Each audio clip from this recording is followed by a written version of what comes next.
Alright. Hey, buds. We got some more reading today. We got Life and Suffering of Sir Brante. It's going to be a good time. We're going to pick up right where we left off this morning. It'll be fun.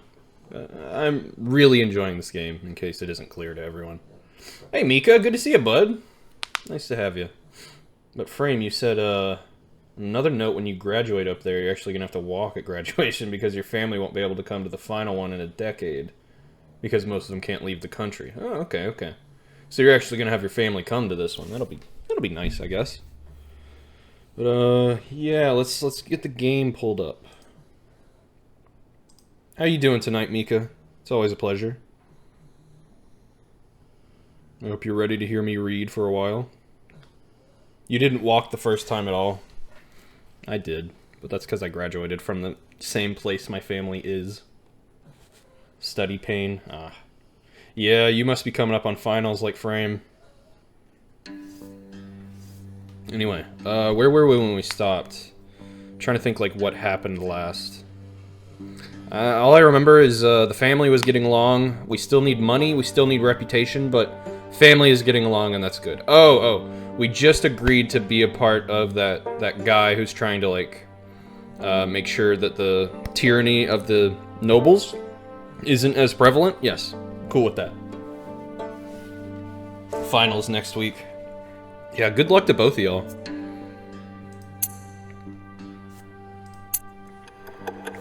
I'm 21 right now. Cool.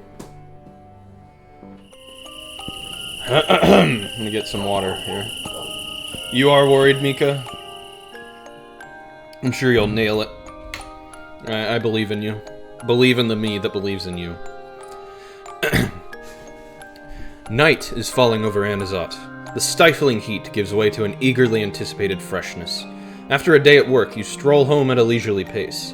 You turn down a side street that you have known since you were a little boy. It is as if your legs are acting of their own accord, bringing you to the place of your childhood play, the remnants of the wooden fort. Oh, I remember the wooden fort. Jeez, good to see you, Jill. What a way to come in. Dentist was bad. You understand litigation. Do you feel civilly wronged by going to the dentist? Hold on, I need to fix my camera a little. There we go. Okay, so much has changed since the days when you used to play here with your little friends. Mainly Tomas, right?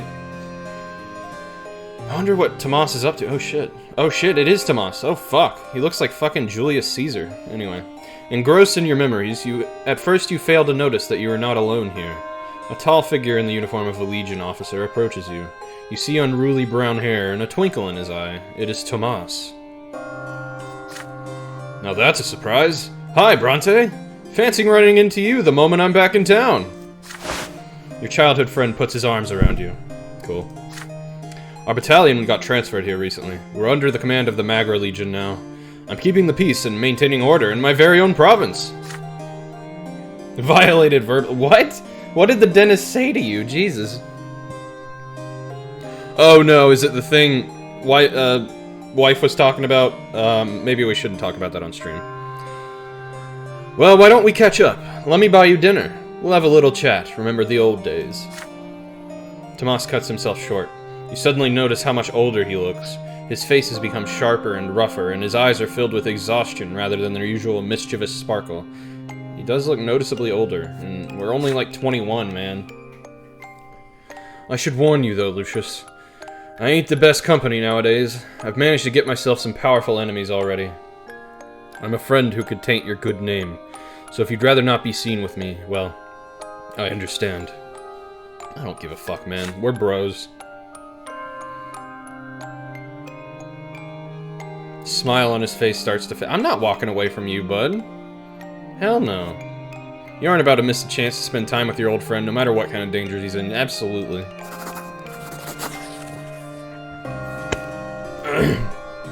You give Tomas your hand. You shake hands firmly. So you haven't forgotten your old friend, Brante? That's the way it ought to be. Well, come on then. Jeez. You go to a tavern, reminiscing about your childhood antics on these very streets along the way. You choose a table in the far corner of the tavern. Tomas orders a bottle of good wine and some food. You talk about your latest case, about your first years back in Anazat. You share family news, your quest to become nobles of the sword, the quarrels between your elder brother and sister, your mother's health. Tomas nods with concern. Sounds like you've had some rough times. Your family has always been different. Mine, on the other hand, is the same as it ever was. My pa is always working in his workshop, and my ma is always doing chores. But look at me, I came home a service-class nobleman, although it doesn't bring me much joy anymore. Tomas is suddenly grim. You ask your old friend to share his troubles with you. He quickly glances around the room and lowers his voice. Well, I'm a captain in the Magran Legion now, and who's our commander? His Excellency Dorius Otten. That's right, I serve under the very same Archnean whose toes I stepped on back in Eterna. And you better believe he remembers me. I'm afraid things are gonna end real bad. But hey, I'll figure it out somehow. Don't trouble yourself over it. Apart from that, well, it's the usual service. We impose order in uppity towns and villages, protect the province, that sort of thing. And we run drills all day long, obviously. If only you knew how sick I am of them barracks, Lucius. I've thought about starting a family. My ma keeps telling me to find a nice girl to marry. She says it's high time I get hitched. It is completely dark and you are still talking. Finally, Tomas remembers that his parents are waiting for him. You get up from the table, leaving some dirty dishes and quite a few empty bottles behind. Sorry, I burped. I just ate. Excuse me. On your way out, you catch a glimpse of a nondescript figure following you to the door. As you walk alongside Tomas through your home neighborhood, you keep glancing over your shoulder. But the shadow that was following you has disappeared. It must be after Tomas. You reach your street and stop for a while in the semi-darkness between your family homes, just as you used to all those years ago. Bye, Brante. I hardly ever come to Anazat these days. Our battalion is always on the march all over the province. But twins willing, we'll see each other again real soon. Oh, cool. You advise your friend to safeguard his every life. Oh, that's right, we have multiple lives. Well, we are, like, maxed, man. Bound by friendship, +5 affection. Sounds good. Reputation down, though. Ooh, I'm gonna have to really work on that. I have maxed out my willpower, though. That's nice.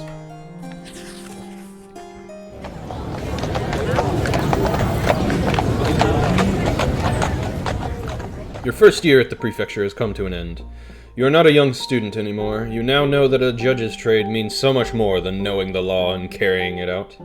Resolving a litigation of any importance requires striking a balance between the code of law, high society's opinion, and the whims of the provincial powers that be. Your second year is beginning, and it feels much tougher already. Trampled by the nobles, the commoners seek help, and so they turn to the law. They turn to you.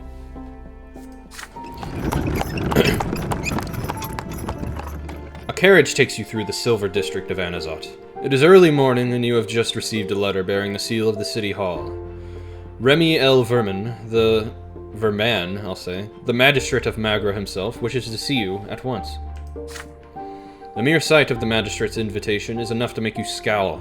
There is no doubt about your newest case regarding the Quorum Gazette, which may spell trouble for everyone involved.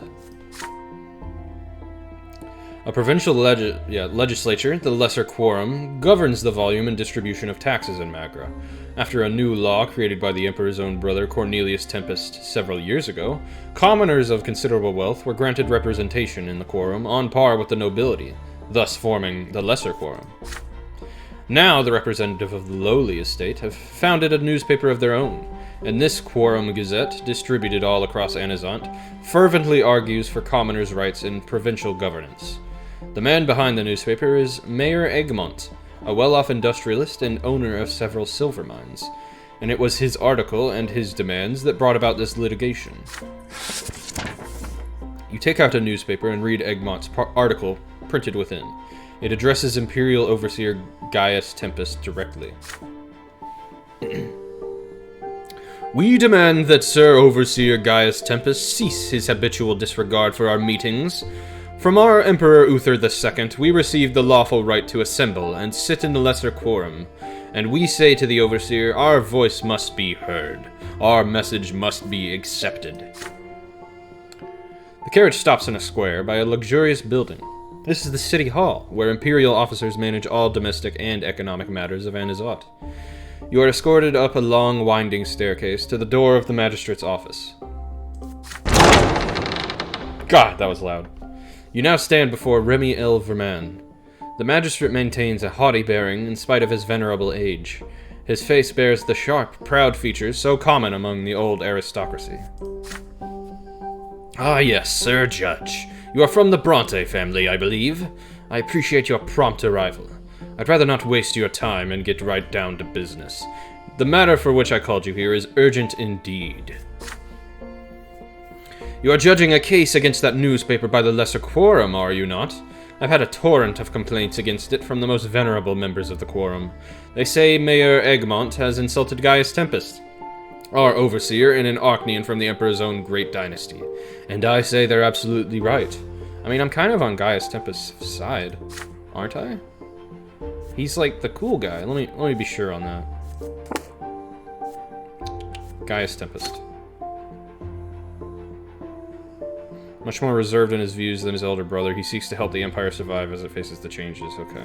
I think I'm kind of on his side. The Empire gave those uppity commoners a hand in managing the province's very well-being, which is already a violation of their lowly lot. But no, that wasn't enough for them, it seems. You've earned the mantle only recently, Sir Brante, but you must realize that this is an affront to the honor of the entire nobility. I expect you to do your duty as a judge and immediately find a pretext for shutting down their pathetic gazette. Elborn, your prefect, might think otherwise. However, Sir Brante, if you exercise enough wisdom and cunning, I am certain you will realize which position is most beneficial to you. With your youth and potential, it'll do you good to have powerful friends on your side. I'm sure you will reach the only appropriate and just verdict when closing this case, and I hope you will be duly judicious. For now, farewell. See, now we're getting to the point that I knew it would come, is I can't keep doing what I think is just because I really need to curry favor with the nobility. Fuck. I might need to shut down this newspaper. You return to the prefecture lost in thought. Sir L. Verman is right. Your word is all it will take to shut down the Lesser Quorum newspaper. As a judge and nobleman, you do not even need a reason. The people running the Gazette are mere commoners, no matter how wealthy they might be. There was no breach of law, however. Mayor Egmont's article simply requested that the overseer of Magra hear what the Lesser Quorum has to say. You can reject the nobility's complaints and thus show the commoners they may rely on the prefecture's justice, but Sir L. Verman and many fellow judges will be outraged. A dilemma indeed, Jill. Father learns that the case has been assigned to you. He visits you and offers some advice. Oh boy, what do you got to say, Papa? You're in quite a predicament now, son. If you try to appease one party, the other will be furious. I like how Dad thinks here. Wouldn't you rather see if there's any way to make peace between them? We could host a party at our estate and invite both Mayor Egmont and the noble elders from the Quorum. If you are successful at diffusing their quarrel, no one would object if you decide to legitimize the Quorum Gazette. Even El Verman won't be against it if the nobles stop complaining. However, Father is not your only visitor of that day. Shortly after the doors close behind him, the familiar face of Judge Carlo Faccagraben appears in your office. He looks around cautiously before speaking his mind. Man, this guy. I hear you've been ordered to deal with that newspaper run by wealthy commoners. It's a complicated case indeed. If you ask me, work like that deserves to be rewarded. Why not make the most of it? You're quite close with Prefect Elborn, are you not? Almost related, as it were. What if you were to shut down the paper and seize their printing press? All it would take is Sir Prefect's signature.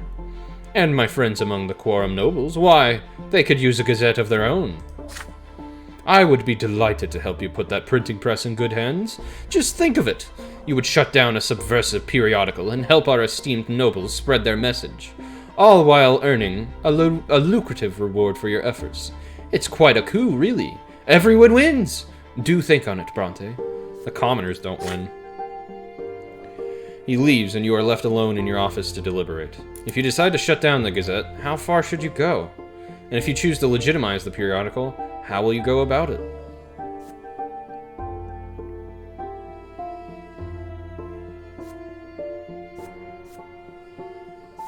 Yeah, I'm gonna go with this.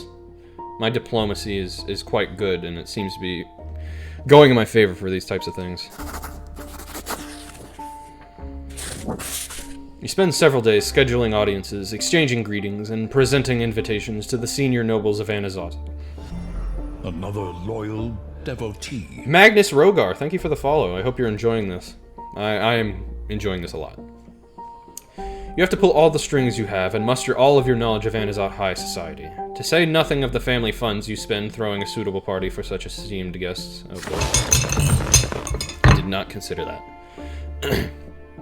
Oh, shit. I need money. I need money bad.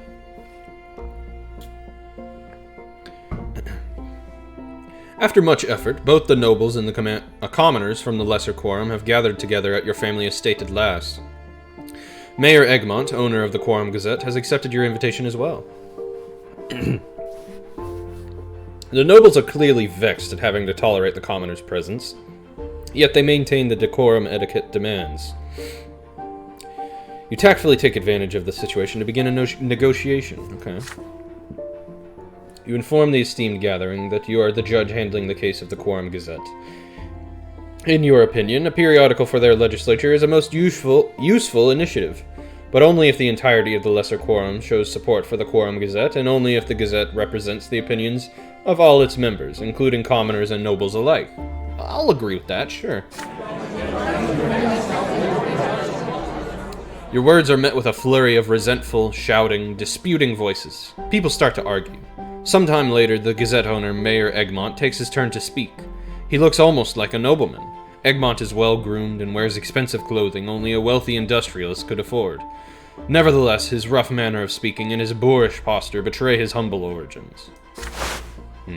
So he doesn't know the etiquette.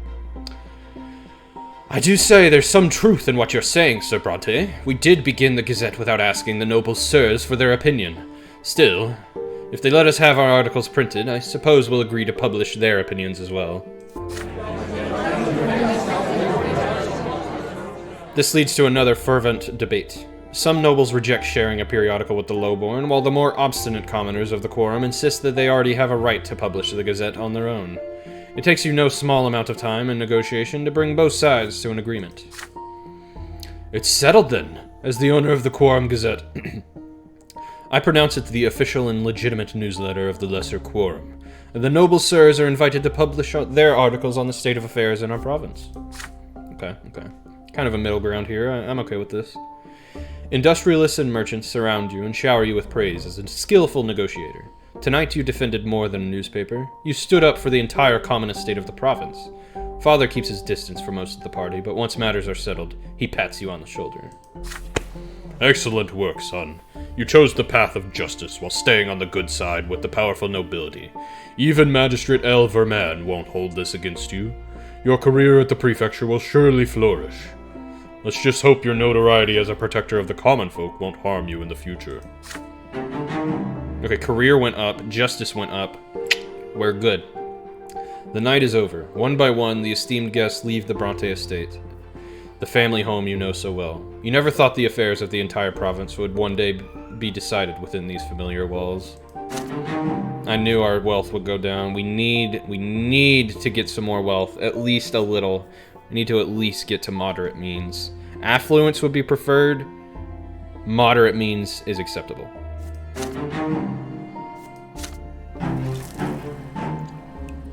Protector of the people.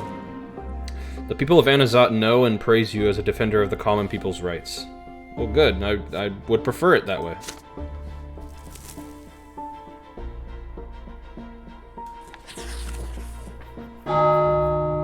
Call of the Ancestors.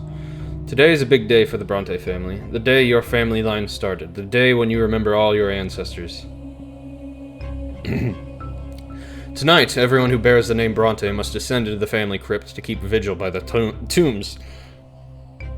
Sorry, I should not eat right before stream, especially this stream. This is the time to surrender yourself to your ancestors and hear their will.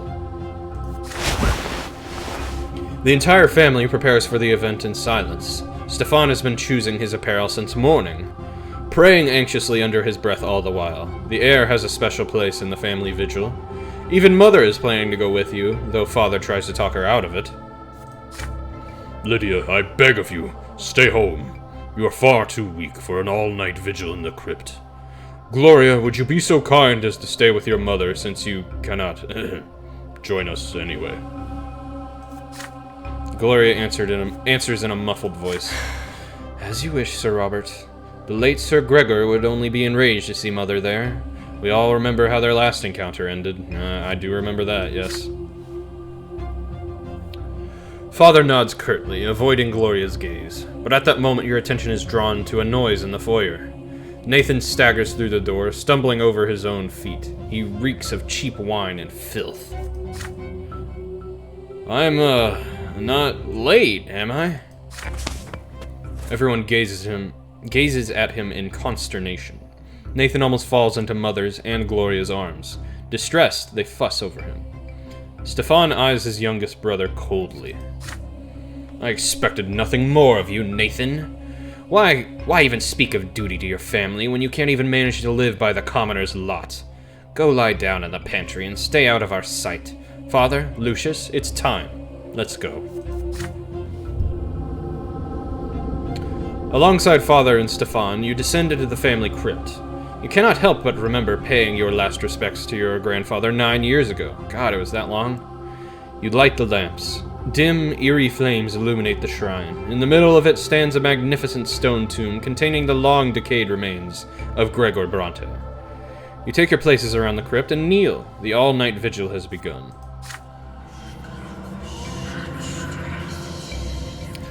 At first, your ancestors remain silent. Each of you is left with their own thoughts. Then a low murmur passes around you. The shadows in the corners of the room deepen.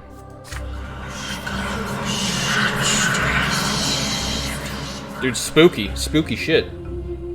The voices grow stronger. You know that the ancestors of Gregor Brante, long-forgotten commoners who you never knew, are trying to talk to you. But now a memory of them has come to life in the darkness of the crypt.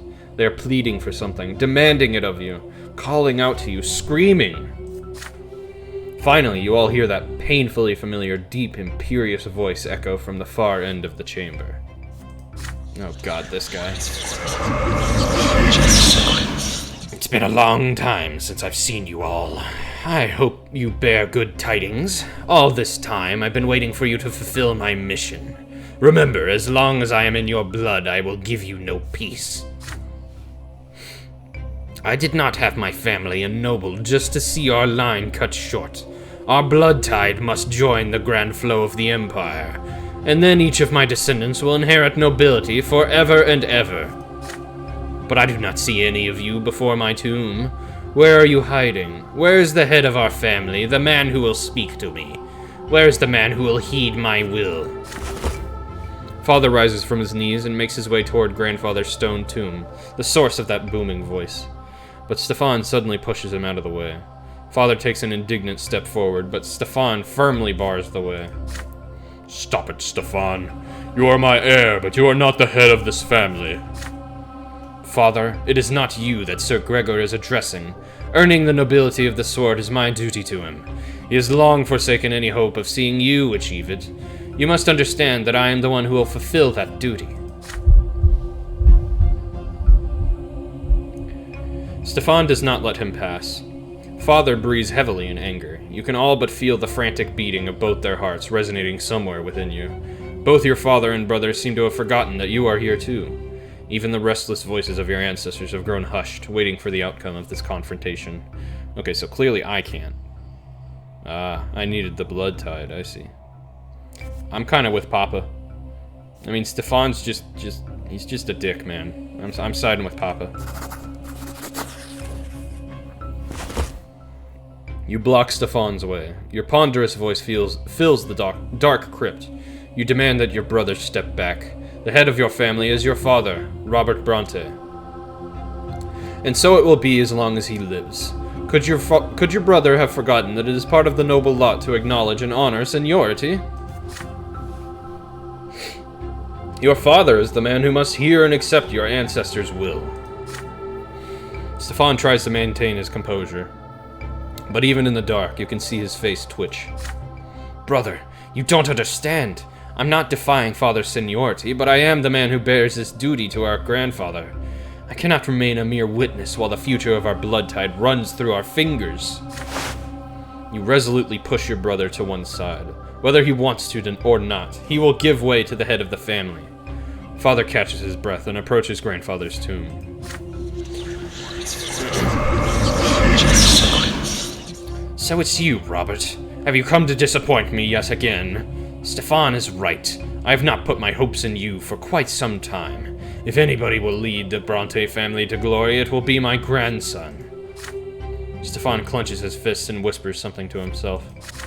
Oh shit, what? Okay. I am doing my utmost, Father. We are closer to becoming nobles of the sword than ever before. The Overseer looks upon us with favor. Just a couple more years and your dream will come true. This must be your dream too, Robert. But you still cater to your foundlings, Lydia and Gloria, risking a permanent blemish upon the Brante name, my name. Dead though I may be, my will lives on. Heed it at last, get rid of that trollop Gloria, and devote yourself to your true family. Otherwise you will lead our family to shame and ruin. Father hesitates for a moment. No, Father, this is impossible. Even if I must defy your will, I am responsible for Gloria. My honor and my conscience will not allow me to do what you demand. You must accept this or keep on fighting me for all eternity. The voice of your deceased ancestor fades away. He seems to have left this realm, but then his voice suddenly booms from the other side of the crypt.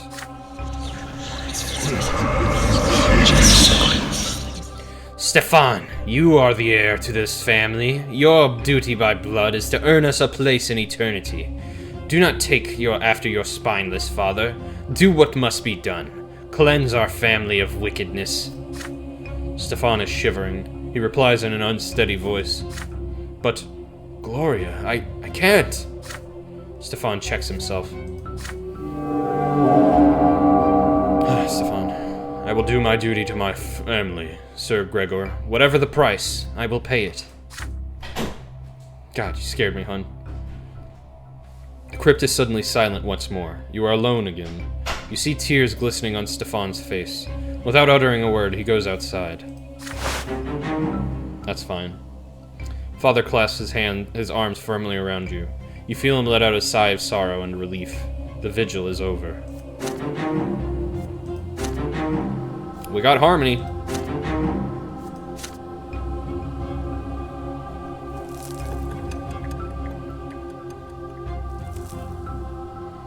Okay.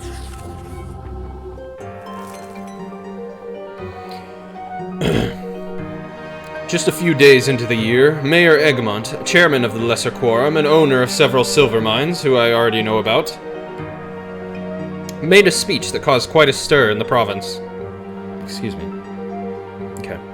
Though a commoner, Egmont had the gall to demand that the Magran authorities both enforce and obey imperial law. What's the use of the imperial laws if they aren't enforced as they should be? Even today, any Anazat nobleman who gets up on the wrong side of the bed can draw his sword and run a commoner through with impunity. These gentlemen may be our rulers, but does that mean they can defy the Emperor's will? Sir Elborn has been appointed to enforce the rule of law in Magra. How come the prefect doesn't see this? We commoners aren't trying to seize the noble lot and take over the province, but the rule of tradition is a thing of the past. This is the age of justice. We may not all be equal in its eyes, but even the nobles and clergy must obey the law. The Magran aristocracy is furious with Egmont and demands that he be silenced, but the rich industrialist has too much money and too many connections to be dealt with so easily. You hear more and more rumors about secret societies of commoners appearing in the city, plotting against noble rule. The gentry fears that Egmont and his peers might be behind this, but they have no proof, at least for now. Father Leonard, abbot of the Temple of the Silver Tree and leader of the New Believers, supports Egmont and has spoken publicly in his favor. The twins themselves entrusted the noble estate with the right to rule over the common folk, but rulers must also care for their subjects. The old faith is mistaken. No commoner should ever be forced to suffer. It is for this very reason that the imperial law exists. It is there to ease the people's suffering. May those laws be duly enforced, and may they serve all the people of the Empire. Okay.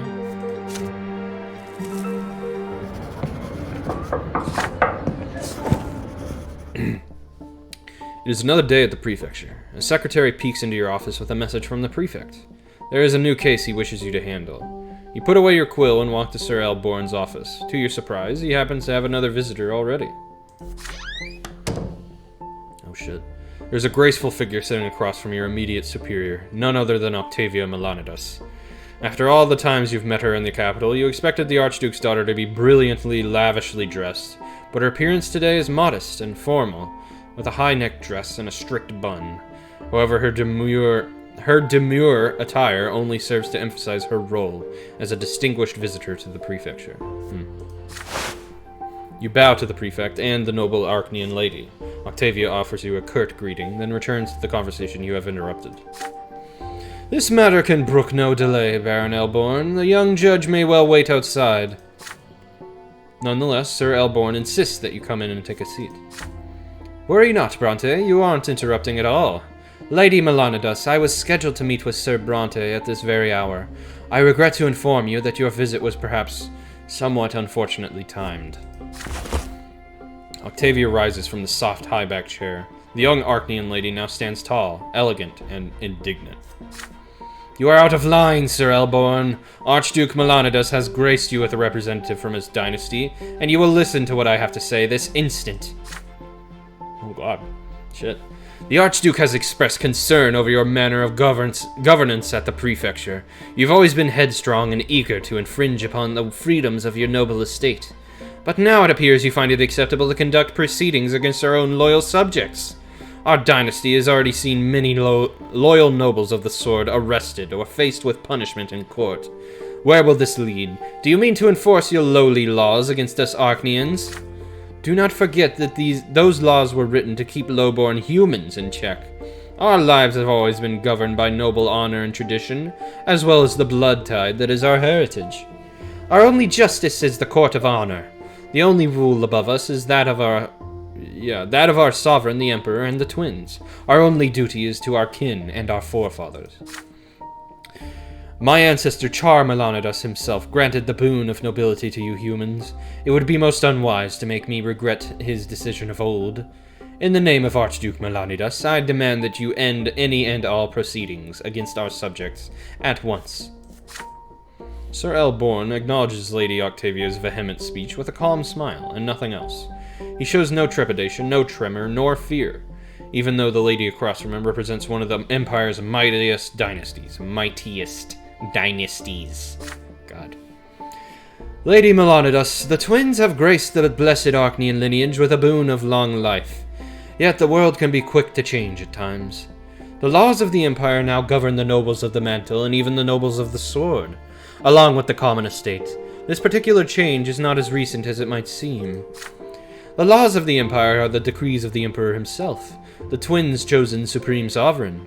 His laws are his will, which is, as you said yourself, the only rule above us.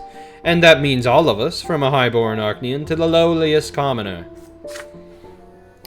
Presently, the Emperor's representative in our province is Overseer Gaius Tempest. Like this prefecture in its entirety, I am simply obeying the Overseer's will and the laws of the Empire. God, I need water. Okay. Then pray tell me, Baron Elborn, who is your own sovereign and protector? He is none other than my father, Archduke Melanidas. You swore him an oath of fealty and vassalage. It is your duty to follow his word and will, or do you wish for the Archduke himself to address you directly? I tell you, cease this harassment of our loyal noble subjects at once. I will not leave until this order is carried out. Why, Lady Melanidas, I'm afraid this is quite impossible. As a servant of the Empire and Imperial Overseer Gaius Tempest, it is my duty to enforce the law. Now, if you will excuse me, Sir Brante and I have an urgent matter to discuss. The gaze of the Archduke's daughter is locked with the prefects in a silent struggle. Each expects the other to back down first. But then Octavia suddenly turns to you. But I believe the young judge has more in him than blind obedience. Surely you are able to distinguish a rightful claimant from a threat to the province, are you not? Ah, yes. Yes, I am. Silence resounds within the prefect's office. They are both waiting for you to speak. Yeah, let's diffuse. Damn, this diplomacy is really coming in handy. Okay. You have Lady Octavia's attention now. She may not have shown it in Sir Alborn's presence, but she remembers you from the capital quite well. Skillfully, you take advantage of this connection to reduce the tension. You start by reaffirming her position. Truly, the Archduke has every right to look after his noble subjects. You would never expect an ancient dynasty to abandon the loyal nobles to their fate. Hold on, let me adjust my microphone a little. Okay. Having said that, you shower the Archduke and his noble dynasty with praise, including his brilliant progeny who has deigned to grace the prefect's office with a visit. You casually mention that your encounter with Lady Octavia at the fencing tournament in Eterna. I have to admit, Brante, for a human, you fought valiantly indeed. I've witnessed some of the best Archnean swordmasters at work, and yet your fighting piqued my interest. There's a look of relief on Sir Alborn's face as he watches you converse. Still, you return to Octavia's demands. After all, she did not come here for small talk. The Archduke's words carry great weight, but sadly, Sir Alborn has no power to decide the matter. After all, he is but a humble servant of the Emperor. Perhaps it would be more prudent to take this matter to the Emperor's overseer, Gaius Tempest, who is also an Archnean of noble lineage. Just like a moment ago, Octavia winces at the mention of Gaius Tempest. The Emperor's brother took away her noble family's right to represent imperial authority in the province of Magra. Still, the Archnean lady considers your words well before speaking again. To a certain extent, you are right, Lucius Brante. I cannot help but admit it. We Archneans ought to avoid involving humans of matters of supreme authority. It is still my wish and intention that Sir Alborn present us with an answer, but if he absolutely must learn the will of Gaius Tempest beforehand, then so be it. But do not tarry too long with your answer, or you risk angering my father. Octavia rises elegantly from her seat. Before she leaves the prefect's office, her eyes rest on you for a moment. She bats her eyes charmingly and addresses you with a gentle smile, and then she is gone. Alborn pats you on the shoulder, content with the outcome of the interview. Unbelievable. I never expected you to be acquainted with Octavia Melanidas. My thanks, Brante. You bought me some time. If you hadn't intervened just now, I'd have had to defy law and end all cases against nobles who serve the Archduke. We'll see what the overseer says about this now. Archduke Melanidas is testing the prefecture with his daughter. Otherwise, he'd have asked me to visit this palace personally. He's showing caution, which means we still stand strong, at least for now. We will continue our service to the law without regard to the outmoded ways of the past. But I digress. This is high politics, and the prefecture still has plenty of cases to resolve. Let's get back to our work, shall we? Cool.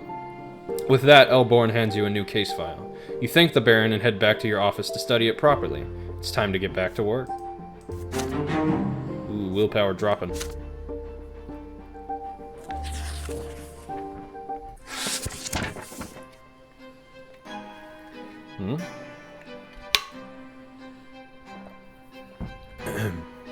The repercussions of your most recent encounter with the Archduke's daughter, Octavia, soon manifest themselves. A letter bearing the seal of the great dynasty of Melanidas arrives the next day. Inside the envelope, you find an invitation to Castle Serpenverda. What is that, like green serpent? Okay. The Archduke's residence. Visiting the Archduke of Magra himself is a great honor. To decline such an invitation would be an insult of colossal magnitude. You immediately purchase a new doublet in the latest fashion and ask father to lend you a precious family brooch. Ooh. Please. This is not the stream to get hiccups. Hold on. Okay. It depicts the Brante family crest, and the leaves on the oak branch are made of tiny emeralds. Octavia should find it to her liking. Your family cannot help but notice your preparations. Mother watches nervously as you make sure everything is ready for your journey. This odd invitation has me worried, my son. Be careful in the Archduke's castle. You're still of low-born origin. Arachnean attention spells danger to people like us every time. Remember not to displease them, or the Melanidases, wow, that's weird, will grind our family into dust. Come early morning, the carriage takes you away from the border walls of Anazot. It takes you... hey Frog, good to see you, bud. Trying to talk to Emmy. I'm not sure if Emmy's here. But, cool on you for getting Stardew tomorrow. You're gonna have a wonderful addiction. Okay, carriage takes you away from the border walls of Anazot. You had pizza for dinner? I had Panera. I had a sandwich and some mac and cheese. It was delish. It takes you a full day to reach Serpenverda along the dusty, sun-scorched high road. While on the road, you read notes on Arachnean traditions and rules of etiquette again and again. To preserve your family's honor, you must make the best possible impression. The provincial powers that be will be watching your every step, and so will Octavia with her cunning grin.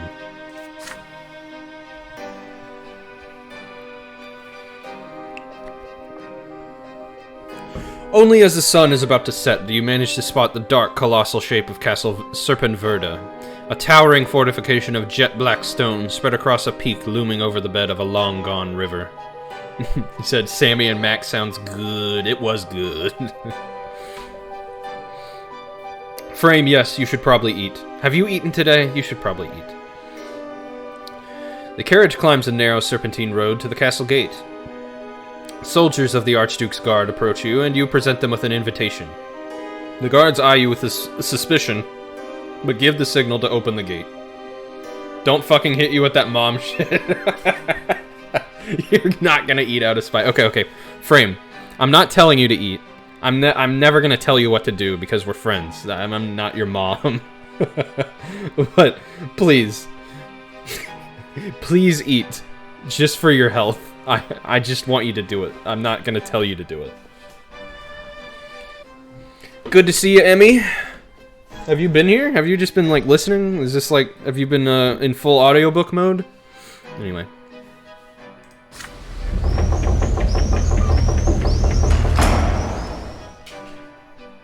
You are now inside the walls of the Archduke's castle. You had expected to see many carriages of other guests beyond the gate, but the courtyard is strangely empty. Emmy, all Frog said is she's buying Stardew tomorrow. The guards show you to a servant who guides you to a room reserved for guests and leaves you there to wait. Oh, you've been on iPad, mobile, and now you're on phone? Gotcha. Well, I appreciate having you here, as always. It's a pleasure. The servant soon returns, and you follow him through the dimly lit corridors of Serpenverda, lavishly adorned with silver, emeralds, and weapons of war. The castle is silent. There is no noise, no music. It seems completely uninhabited. The sound of your footsteps is smothered by the soft velvet beneath your feet. The servant stops in front of a pair of massive doors made of black wood. This is your destination. He gestures silently.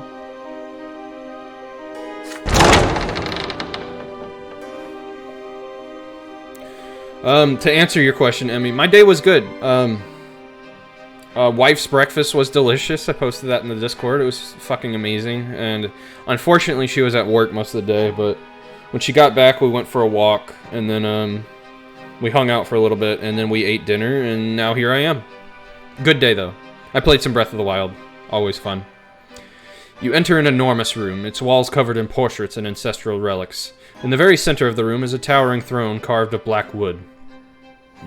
Hold on, my throat's a little dry again. Ugh. Upon the throne you see the delicate silhouette of Octavia Melanidas, clad in a black velvet dress embroidered in silver. What a fucking dress! Could you imagine? With a commanding gesture, the Arachnean lady bids you approach. You're here at last. Oh, you're eating lemon pound cake? That sounds really good. Are you surprised, Lucius? How odd. You didn't think my father would actually summon you to an Arachnean castle, did you? Or are you truly that naive? How sweet of you. No, it was I who summoned you here. Okay, where is this going?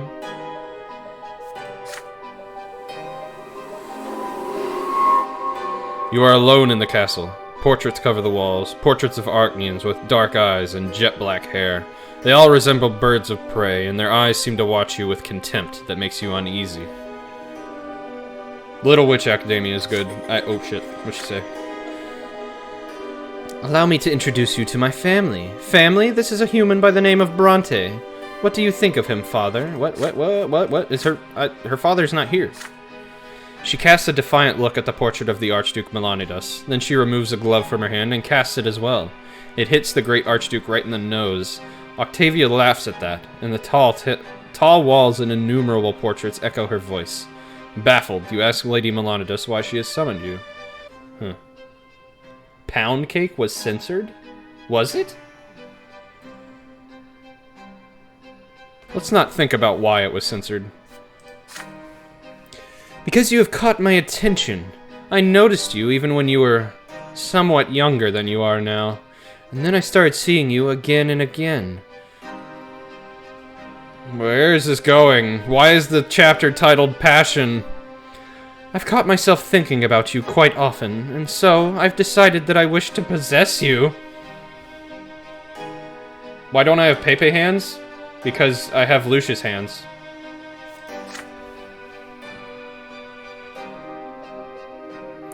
You will become my companion. Other humans will envy you, but no one will dare to cross you. My name will open any door you like. In return, you will satisfy my every whim, and I will do with you as I please. Octavia rises from the throne, the hem of her dress lifting up to reveal her elegant, slender leg. Frog? You might not want to be here for a little bit? You know the history of this throne, yes? My ancestor, Char Melanidas, used to sit here during the rebellion of Magra. Can you imagine that? Char Melanidas made decisions that transformed the entire empire, all from this very seat. And now it's gathering dust in this vainglorious art gallery of my father's. Now come to me, human.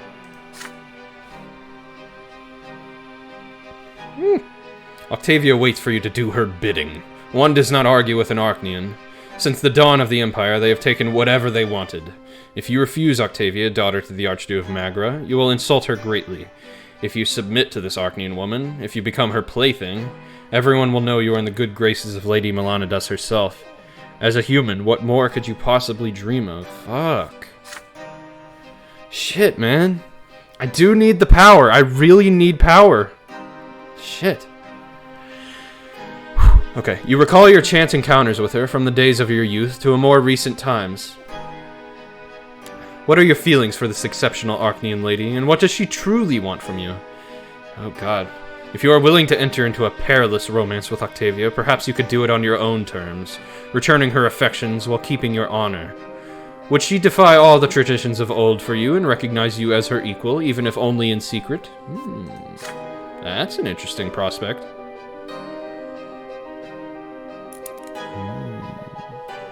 Octavia arches her back on her father's throne and waits for you, her slender hand beckoning you closer. That's funny.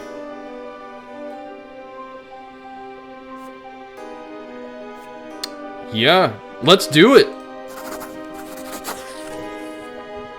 I'm okay with this. You give Octavia your answer, looking her straight in the eye. Oh shit, is this true? I guess, probably. You have been in love with her ever since you were young, enchanted by her beauty and grace. Every chance encounter a treasured memory. And you know that this feeling is mutual. To you, there is no greater honor than Lady Octavia's affection. But you cannot sacrifice your honor as a nobleman for the sake of this love. You do not mean this as an insult. On the contrary, Lady Melanidas is far superior to you, it is true. Yet you, too, are of the noble estate, and you cannot accept humiliation, even if you must face the full extent of the Melanidas' ire. You will reciprocate Octavia's affection, not as an obedient plaything, but as a man and a noble.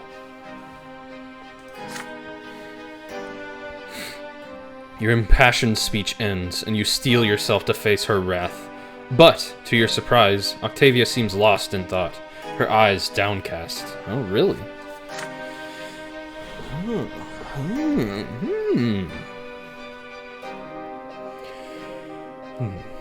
Nobody denies me. I'm not used to this. You are a remarkable human indeed, Lucius Brante. I've noticed this ever since we first met. Your words echo in my heart. You do not follow the usual rules. Any other man would have been groveling at my feet by now. Perhaps you can be my escape from this stifling, sickening world. Sounds kind of hot. Sorry, Frog. Sorry, wife.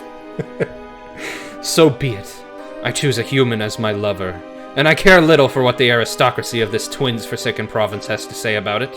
I'll take this as far as I like. Hey, Mama Light. Mama Light. I am not a plaything. I convinced her to do, like, equal. We're equal, okay? Equal love. But you will be safer if our affair remains a secret to the world. Now come to me, my sweet human. Oh god. Okay. You draw closer to Octavia on the throne. She reaches out for your face, caressing it gently and carefully, as though touching a human for the first time. A moment passes, and suddenly her arms wrap around your neck, and her legs lock around your torso, and she pulls you closer to her with all her might. You do not resist the Archaean's assault. Her embrace leads you to the throne. Oh shit! Oh fuck. So, how do you like the seat of the great charm, Melanidas? Just a piece of wood, don't you agree? Uncomfortable, too. But luckily, it's spacious enough for the two of us.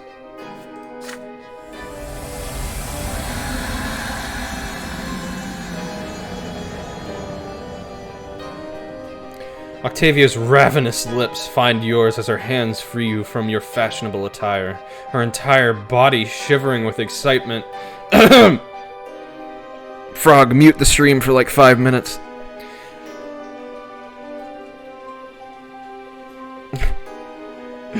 You caress her skin, tender and azure.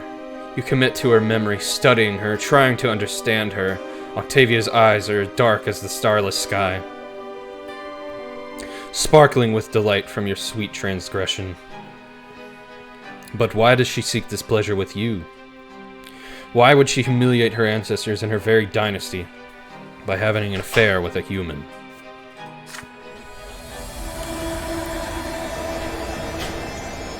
Seeing you preoccupied, Octavia gently pulls your head up by the chin. She kisses you passionately, and her lips start moving down your half-naked body. Her inhuman passion swallows you and overtakes you until the vast throne room of the Melanidas dynasty echoes with the last of her ecstatic moans. Oh, fuck. I didn't think this was gonna go this way. At all. Then there is silence, save for the sound of your heavy breathing. Octavia caresses your back slowly, then playfully pushes you off the throne. The Archaeans watch you from the portraits, their faces as dispassionate as ever. Octavia returns to you at dawn, now wearing a modest black dress, her hair in a formal bun. Oh, she's holding my hand! It is time for you to leave, Lucius. The Archduke will return to the castle soon. I will visit Anazot now and again. Several estates there belong to me. We will meet there, safe from prying eyes.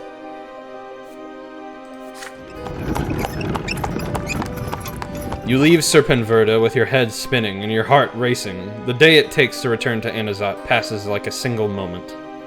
When your family asks about your visit to the Archduke, you evade the question. I would too. Shit. Grown close. That's one way to describe it. From that day forth, your heart aches sweetly, yearning for Octavia's letters, and when it is time for a brief tryst, the two of you disappear to one of her estates and give in to your secret passion. There are days when your love and your lover seem but an illusion, something gone forever, but soon another note arrives, and the affair continues, only to be cut short again for an unknown time. You have stolen the heart of the most beautiful and high-born Archaean lady of Magra.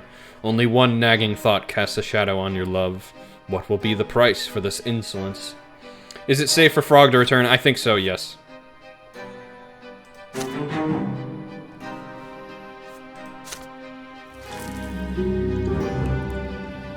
Cool. I sure did.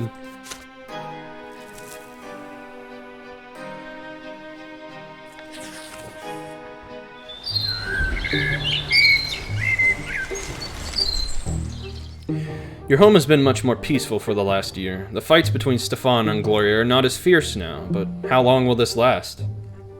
Your job takes up all your time. You see your parents and siblings less and less often. Sometimes you don't even know what they are doing while you deal with the constant stream of duties. Yeah, Frog, you're good. We are no longer in sex. Welcome back, Frog. This morning, you head out on urgent business. You take one step out of the gate and run into a uniformed gendarme.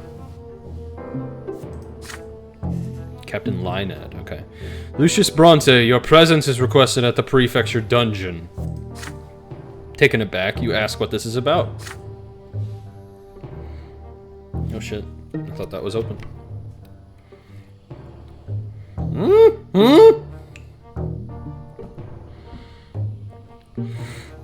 Excuse me? We have your brothers Stefan and Nathan Brante in a cell. They were arrested last night at the Steiner's Inn. They asked us to send for you.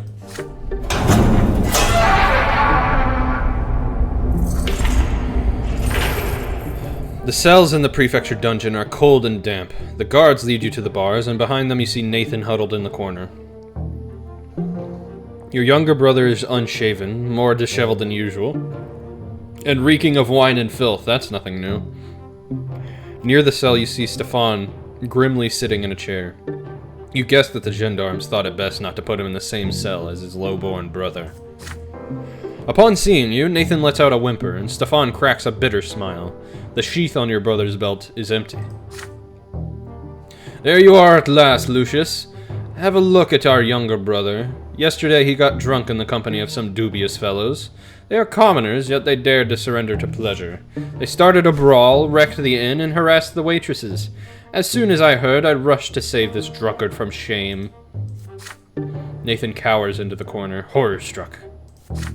I walked in and demanded that Nathan come with me, but his cronies wouldn't let him go. Oh shit. Why does it do that? Wait. Okay. That's not true. You just grabbed me by the collar and dragged me after you. You nearly suffocated me. Shut your mouth, cur! So, brother, they all seem to have some sort of sect. They all shouted defamations against the twin gods, and one of them grabbed me by the arm. I was forced to skewer this heretic with my sword. Jesus Christ, Stefan. I hope a lesser death will teach him never to lay his filthy paws on a nobleman. He was just trying to talk to you, Stefan. Silence! Then the gendarmes barged in, and here we are. I've been accused of an unlawful murder. Apparently the new laws allow killing a commoner only if he attacks first, or wields a weapon. They say that in the event of an insult, I'm supposed to file a complaint with the prefecture. So now they're going to seize my sword for a whole year. What a shame. And it's all your fault, Nathan.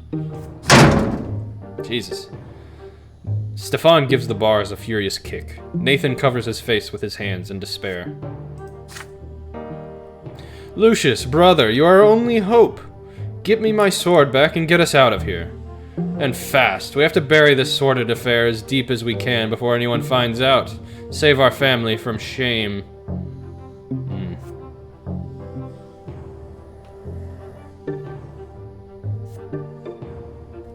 Use your position as a judge.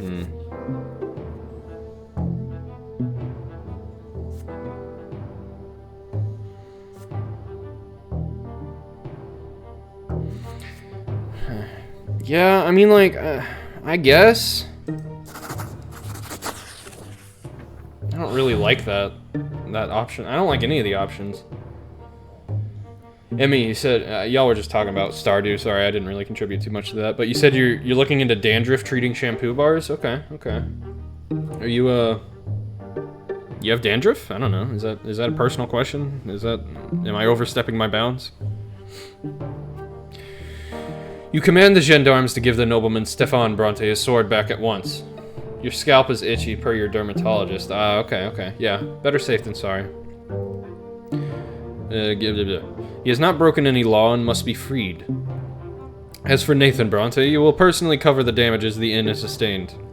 There's no reason to keep the son of a noble family behind bars.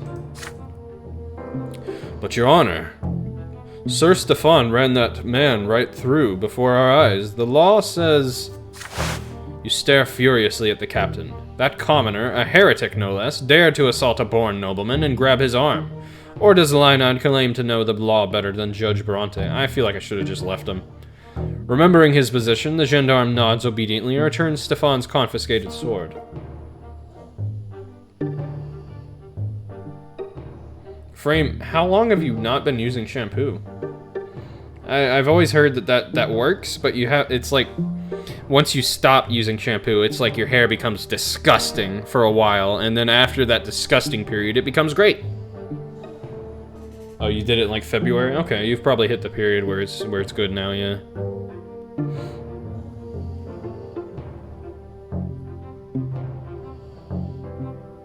You get dandruff in the winter? I get dandruff, I don't know, every so often. Not too often, though. But I mean, soon enough, all my hair will be gone, so I won't really have to worry about that. Okay, good. I knew I could count on you, Lucius. You aren't just my brother, after all, but also a nobleman yourself. You know that honor is always paramount. Stefan sheathes his swords reverently as Stefan sheathes his sword reverently as Nathan is led out of the cell. The elder brother takes the younger by the scruff of his neck and pulls him to the door. Nathan staggers and shuffles along limply. You manage to conceal the disgraceful occurrence from all of your relatives with the exception of Sir Elborn. Yeah, I figured he wouldn't be happy with that. The prefect is very displeased with your abuse of power, but needless to say, he does not order his nephew Stefan to be returned to his cell.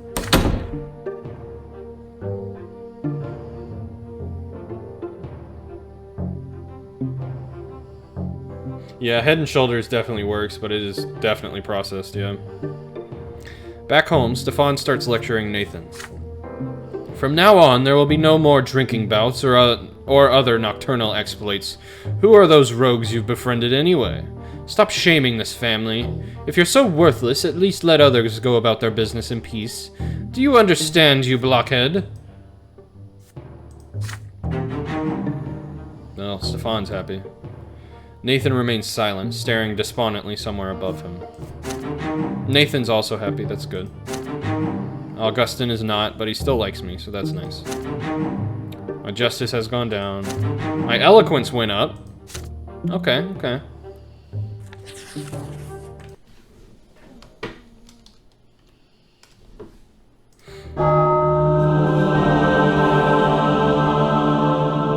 Your most recent year of service at the prefecture has seen an increase in litigation on crimes against the church.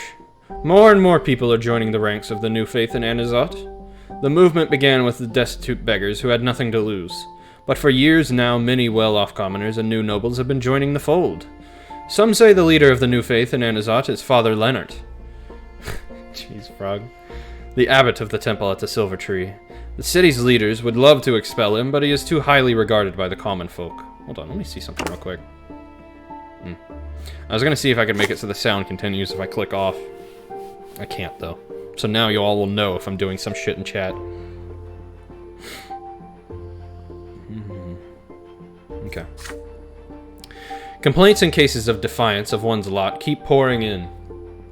Yeah, rest in peace, Bob, indeed. Every day somebody's reported by their neighbors for heresy. Many commoners, adherents of the old faith, fear that such flagrant defiance of the lots will usher in the prophesied wrath of the gods. However, you and the other judges have no choice but to reject most of these cases. I am tongue-tied tonight. As a secular institution, the prefecture has no authority when it comes to crimes against faith. Only the church and the Inquisition have any say here.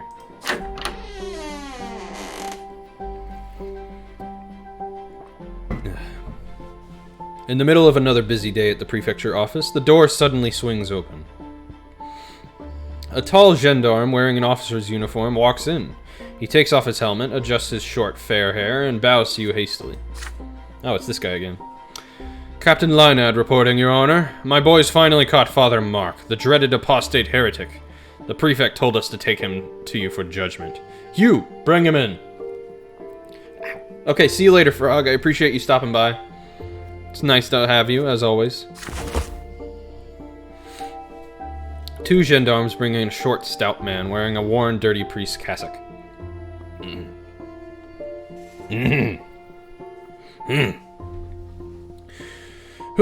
Priests wear the sacred symbol of the twins, a cross within a circle, but this man does not. Forced to sit before you, this odd-looking priest is nonetheless strangely undisturbed by his arrest. His eyes, curious and glimmering with life, study you intently. This is him, Father Mark in the flesh. We caught him trying to preach that teaching of his, smack in the middle of a drinking hole for the lowborn in the Grey District. Some guy took offense and called for the gendarmes, and we got there right away. Father Mark, you've heard the name ever since you were a child. His cult of rejection of the twins has expanded tenfold over the past several years, with nobles, commoners, and even other priests joining his flock. The Inquisition has hunted this heretical apostate for years, but Father Mark has always eluded capture. Until now. Some say he has powerful protectors. Here are statements from people at the establishment, Your Honor. You flip through pages of handwritten statements. Father Mark isn't just preaching, he is openly defying not only the lots, but even the twins themselves. Father Mark teaches that the gods have neither design nor purpose for us, so we are under no obligation to serve him or prepare our souls for the hereafter. Okay, interesting. You put the papers away, ready to question the profane priest.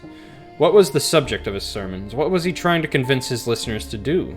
Father Mark prefaces his answer with a dazzling smile. As a judge, it is your duty to enforce secular law. You know as well as I do that I have broken no such law. I am a priest, my friend, and in the Empire, priests are allowed to preach.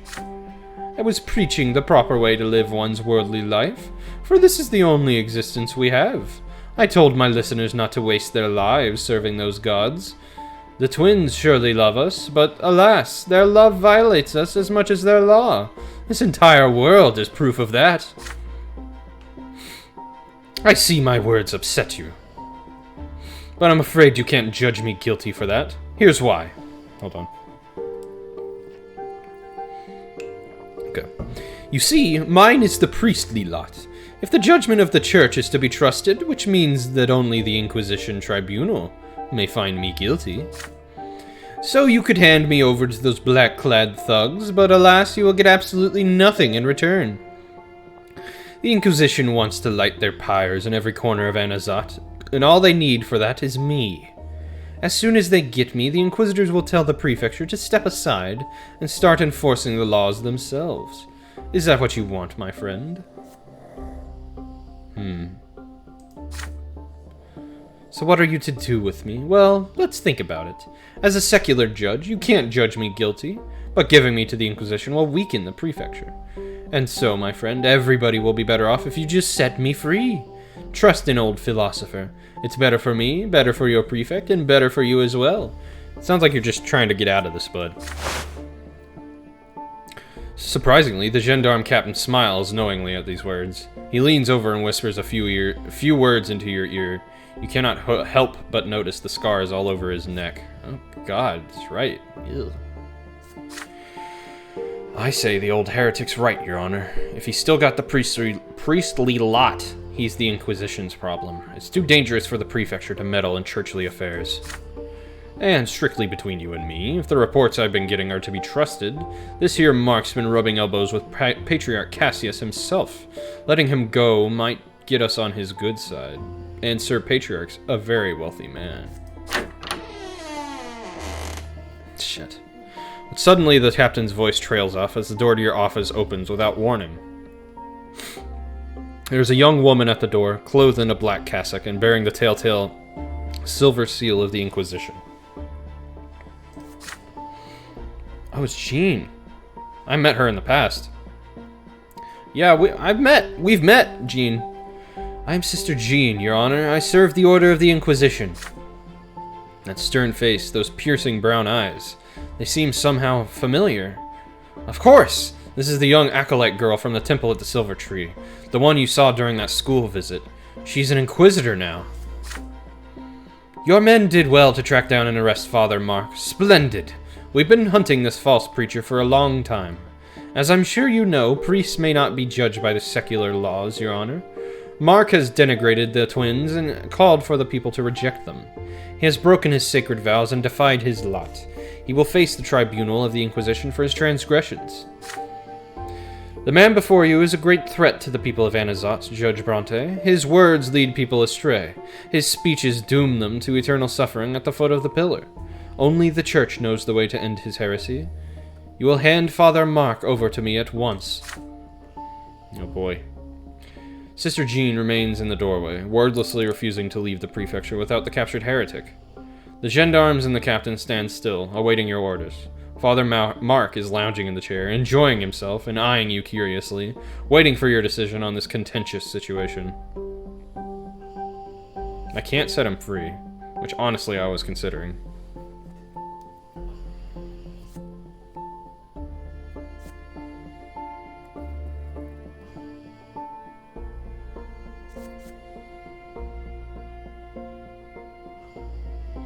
I like this.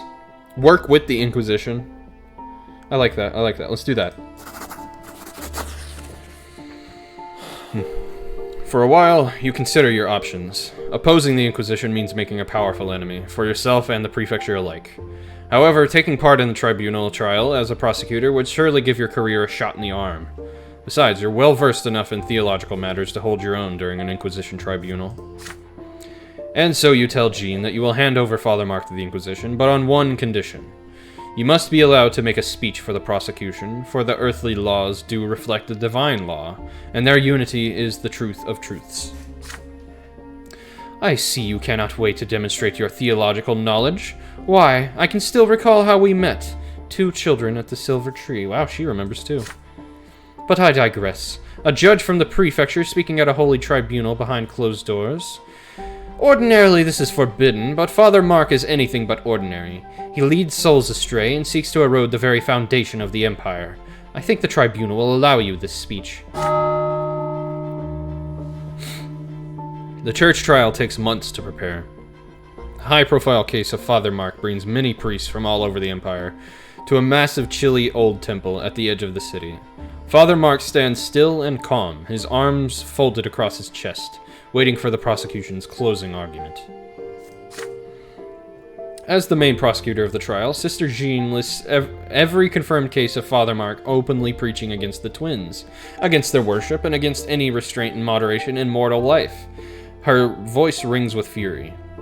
Then, it is finally time for your speech.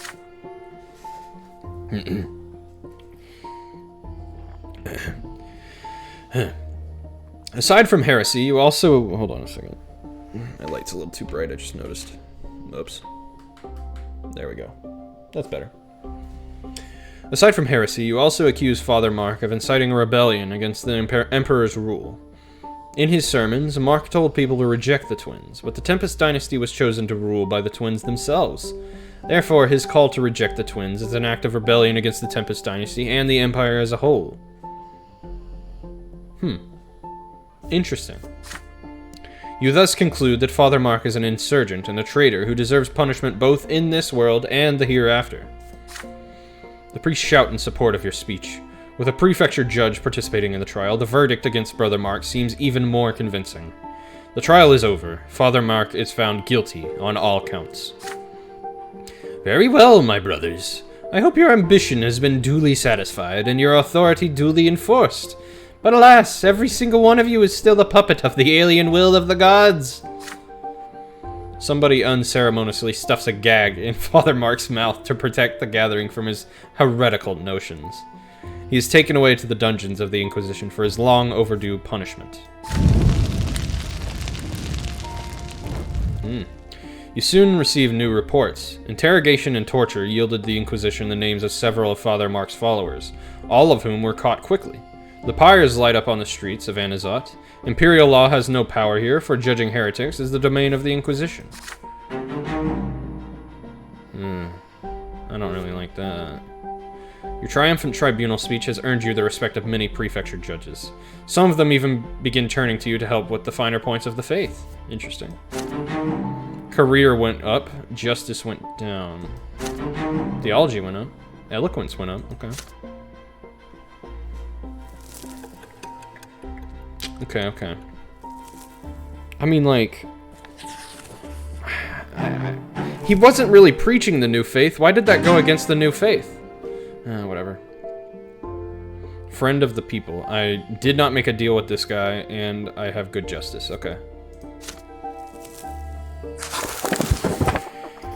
Another day of work at the prefecture is winding down. After hours of paperwork, your fingers are cramped, your vision blurred. Today you must finish incorporating the new decrees of the Great Imperial Council into the Magran Code of Law.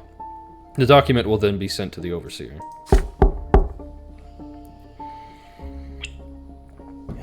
A knock at the door distracts you. Your visitor is someone you were not expecting to see. Mayor Egmont enters your office. He's the wealthiest man in Magra, the owner of the silver mines, and the leader of the wealthy commoners' party in the Lesser Quorum.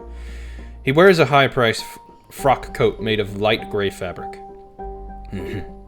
He wears no jewelry, but his coat is richly embroidered, the most luxury a commoner can ever afford. Egmont offers you a broad, sun-tanned hand. It is hard, work-weary, and eternally calloused. This is a man who has earned his fortune with the sweat of his brow. Good afternoon, Judge Brante. We met recently about that newspaper business, but today I need to discuss a different matter with you. I came to talk to you on behalf of the manufacturers of Magra. As you know, the principal source of income in the province is the silver mines. Our mines provide silver for the sacramental rites conducted in temples all over the Empire. But the upper vein of ore is nearly exhausted. We need to process new deposits that are lower down. That's where our trouble with the law comes into play. In order to get to the deeper layer of ore, we need gunpowder, but a decree from the Great Imperial Council has forbidden common people from using it. Back in the capital, they're afraid we'll turn that gunpowder into a weapon. But this restriction will harm not only the manufacturers and the miners, but the province as a whole. The silver trade will decline, we won't have enough money to buy grain, and soon even the nobility will be impoverished. I know that you, the judges of the prefecture, are ones who interpret the decrees from the capital, so I implore you, Sir Brante, to come to the aid of the honest tradesmen of Magra. Pass an amendment allowing the use of gunpowder in the silver mines. You give Egmont a speculative glance and ask him why he has asked you specifically for help. I've been following your decision for quite some time, Your Honor. They give me hope. I don't agree with you on everything, but we seem to see eye to eye on the essentials. The common estate needs to get real rights. It's the only way for our province and for the Empire as a whole. Sure, Prefect Elborn has proclaimed him as much himself, but, unfortunately, he's a nobleman of the sword first and foremost.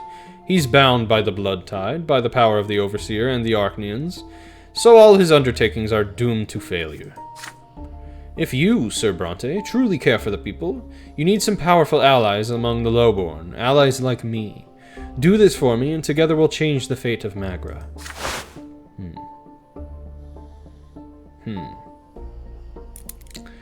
Egmont extends his hand, hope in his eyes. You take your time before answering, weighing his words carefully. I mean, like, my first instinct is to agree, but I don't know what kind of repercussions that could have.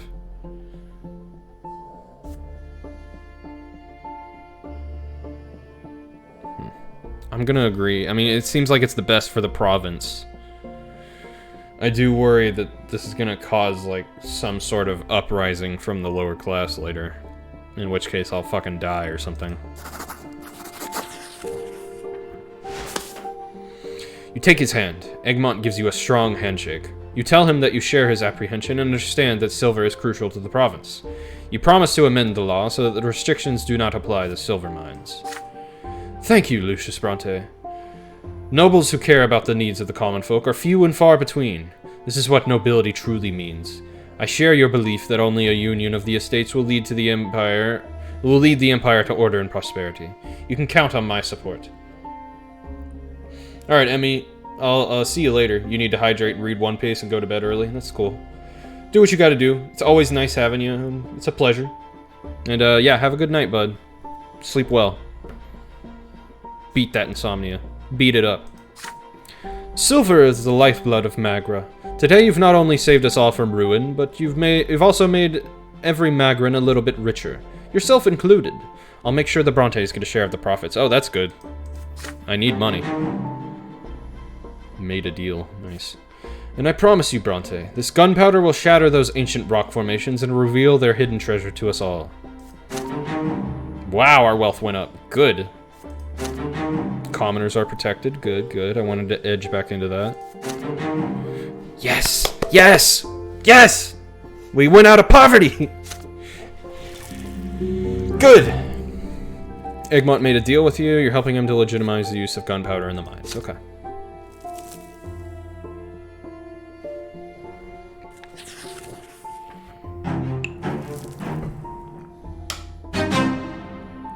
The road to the top. Okay. I have not been branded by dishonor, which is good.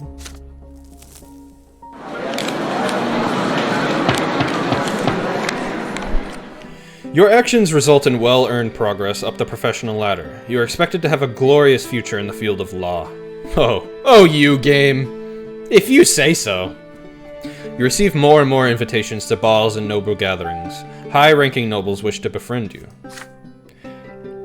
Powerful people have been keeping a close eye on your ascent. Today, a personal letter from the magistrate Remy L. Verman is delivered to your home. I don't like this guy.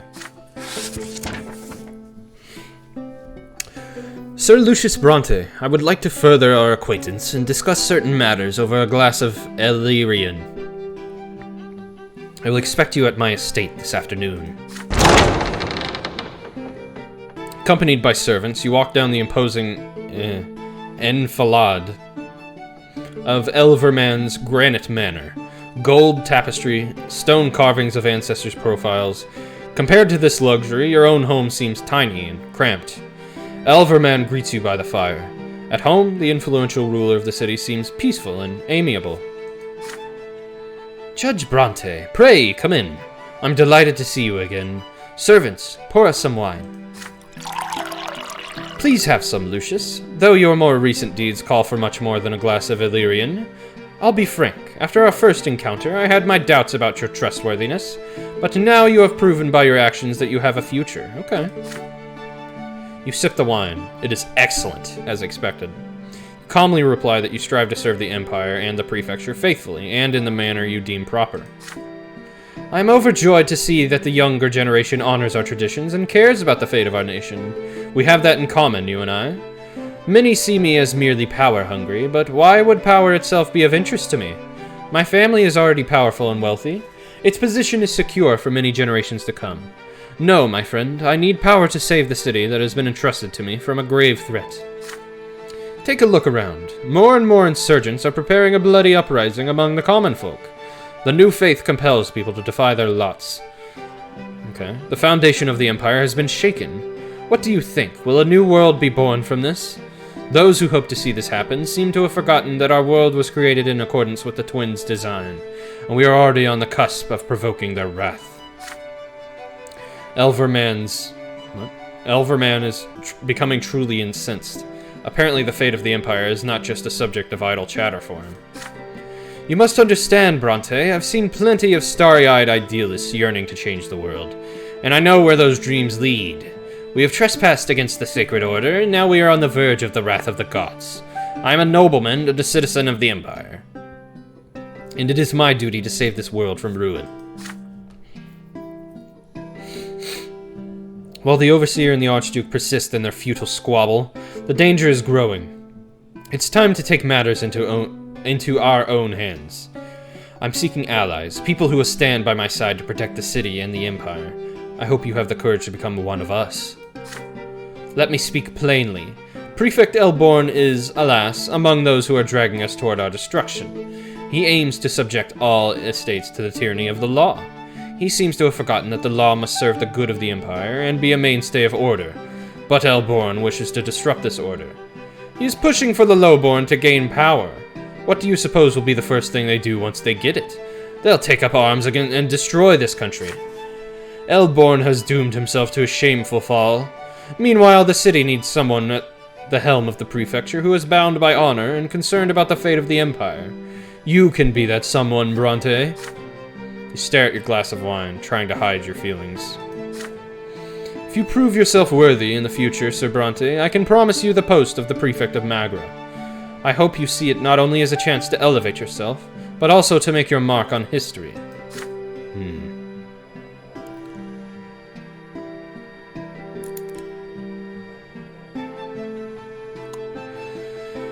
If you remain Elborn's servant, you both will lose and fall together. Okay, yeah, I'm refusing. I'm glad I don't have the option to agree. Try to salvage my family's reputation. Yeah, let's go with this. I do need to work on that. Silence. You hold the magistrate's heavy stare and respond calmly that you are not prepared to make any promises. You thank Elverman for his trust, but you are a judge of the prefecture, and you already have a superior. Elverman frowns, shakes his head disdainfully, and rises from his chair. I am sorry to hear that, Sir Brante. I had high hopes for you. We could have achieved so much together. Soon you'll see that you've chosen the wrong side. Farewell. Back at home, you describe your conversation with the magistrate to your father. Elverman's threatening tone is alarming. An enemy as powerful as the magistrate could turn the nobility of Anazat against your family. I'm proud of you for staying loyal to our friend Elborn. The magistrate is a dirty schemer who is only using this talk of honor and protecting the Empire as cover. Don't worry about the family. I'll make sure to talk to the noble families of the city in advance, in order to get ahead of the magistrate's plot.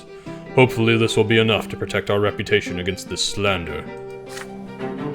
Okay, my career went down, but it's still pretty good right now. I can probably bring that back up. Your father's efforts to thwart Elverman's schemes have been successful so far, but your feud with the magistrate has a damaging effect on your career. The documents you prepare take weeks to be signed. Obtaining an audience or arranging a meeting is frequently impossible. You hear anxious whispers behind your back. Lucius Brante, cross the ruler of the city. Steer clear of him. Okay, at least our reputation is okay. Family reputation. Whew.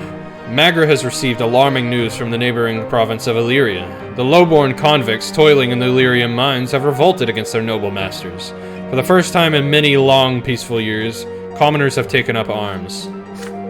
Worse yet, the insurgents had guns and gunpowder, and no one knows how they got them. Gunpowder weapons were banned throughout the Empire as soon as they were invented. The lords deemed firearms dishonorable and unfit for the nobles. Even Legion soldiers are forbidden from using them. But now gunshots were echoing through the mutinous Illyrian mines. Interesting. The Imperial Legion was deployed to quell the riot. Legionnaires slaughtered the rebels without mercy, and the uprising choked to death on its own blood before it had even begun. The south of Illyria is now a forest of gallows. The convicts' corpses were left swaying in the wind as a warning to any commoner who might dare to take up arms. Although the rebellion quickly succumbed to the Imperial military's onslaught, many Legion soldiers and officers were slain by the insurgents' firearms. Their steel armor was no match for bullets. The rioters' weapons were destroyed in a public ceremony, but no one knows who built or smuggled them into the mines. All Imperial overseers soon issued public reminders in their provinces. The punishment for owning a gunpowder weapon is true death by execution. But the Empire is still restless, still anxious. Somehow, guns found their way into commoners' hands, if only for a short time. Could gunpowder and lead one day endanger the old ways of the Empire? Authorities of Magra fear that unrest may soon spill over here. Due to the double tax, peasant farms and industrial factories are facing harsh times. Province's wealth is steadily declining, but the discontent of the commoners is still held back by the eternal lot that demands they accept their suffering. I mean, like, helping the silver mine would probably help our wealth. Yeah, see, we're still affluent, which is good. Oh, Tomas. You arrive at the office one fine morning and find a visitor already sitting there. The visitor is none other than Tomas Guerrero. His heavy uniform already bears the captain's chevrons. Wow, congratulations, man. Tomas looks nervous, his fingers drumming a foreboding staccato on the desk. Why has your old friend decided to pay you a visit? You pat your friend on the shoulder and congratulate him on his promotion. Tomas shrugs, quietly brimming with pride.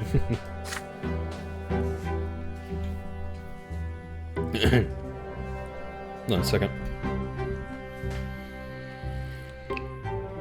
As much as I love these streams, they really grate on my throat. I got bumped up a month ago. Apparently the Legion is running short on decent officers. And then I realized why there are so few of them. Wish I knew my direct superior was going to be our very own Commander Otten. Tomas grows grim at the mention of Otten. Listen, buddy. You and me, we always help each other out, right? That Arcanine bastard, well, he challenged me to a duel. For the second time. He cut me down a month ago. That was my second lesser death. I know, I never told you, but it was tough. The gods, they spoke to me there, in the hereafter. But right now, I got something worse to worry about than matters of the soul. Oh, fuck, Kenny? Jesus, man. I need to go get a new shot glass, I'll be right back, but, happy birthday, Kenny.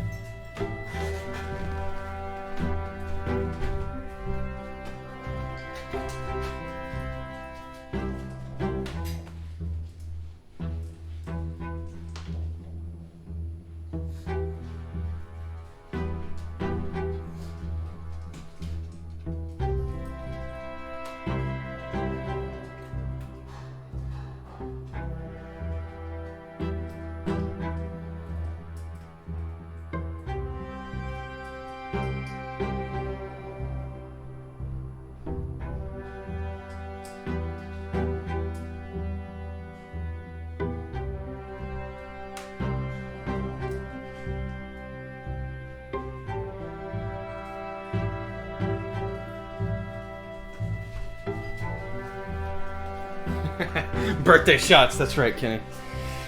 Alright, for viewers watching, I will be taking a shot of Fireball.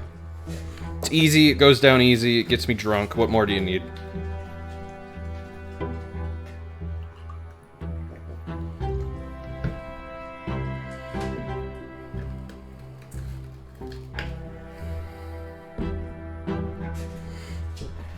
Cheers.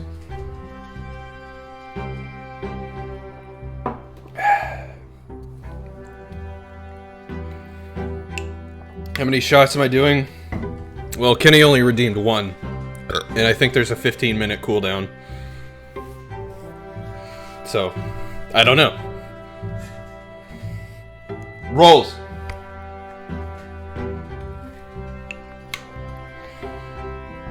Okay. It is his birthday. How about next round? Alright, wife. You've convinced me. If I start slurring while reading this shit, I blame you. One extra shot for you, Ken. Tan, Ken.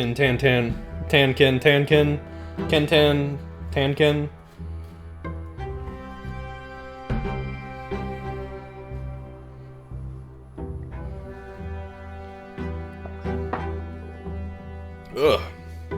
That one didn't go down as easy. You want to take one, wife? Come on in here. I got the fireball right here.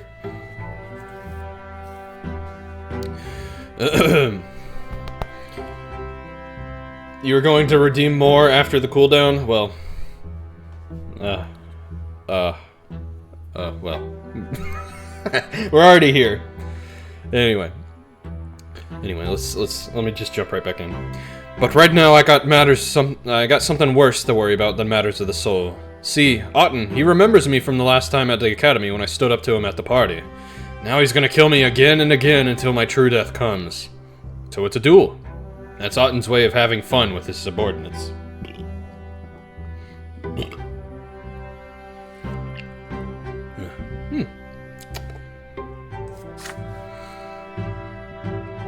Would I be willing to match shots with you, wife? No.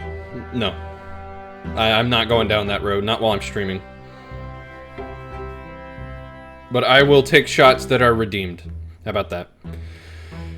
Lucius, I'm asking you as a friend. Will you be my second at the duel? I know Prefect Elborn doesn't like any sort of sword fighting. It's one of the old traditions he wants to put a stop to.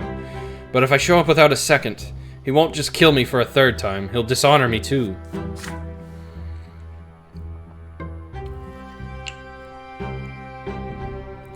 You knit your brow in thought. In the prefect's opinion, dueling is a lawless tool of noble tyranny. Elborn sees duels as an outmoded way of circumventing the legal system. He would be crushed to learn that one of his judges had been involved in a duel. Tomas sighs heavily.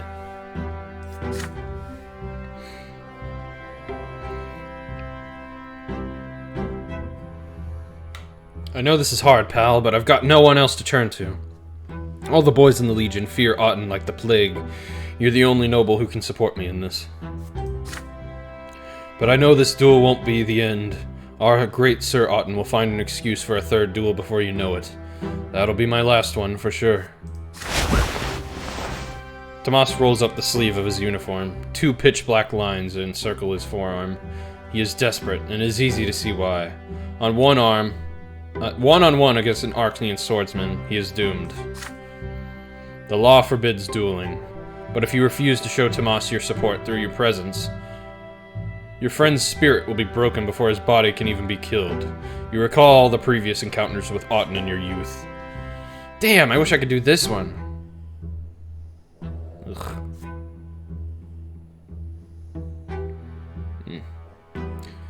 Is there a chance the distinguished Arcanian still remembers you? If you go to him and speak in Tomas's defense, will he even bother to listen? No, he won't. He hates me. So yeah, I'm gonna do it. He's my bud. I gotta do it. Will I join you on Friday? Sure. I'll be playing a weird meme game, so I can get as drunk as I feel like then. I don't really care. Ugh.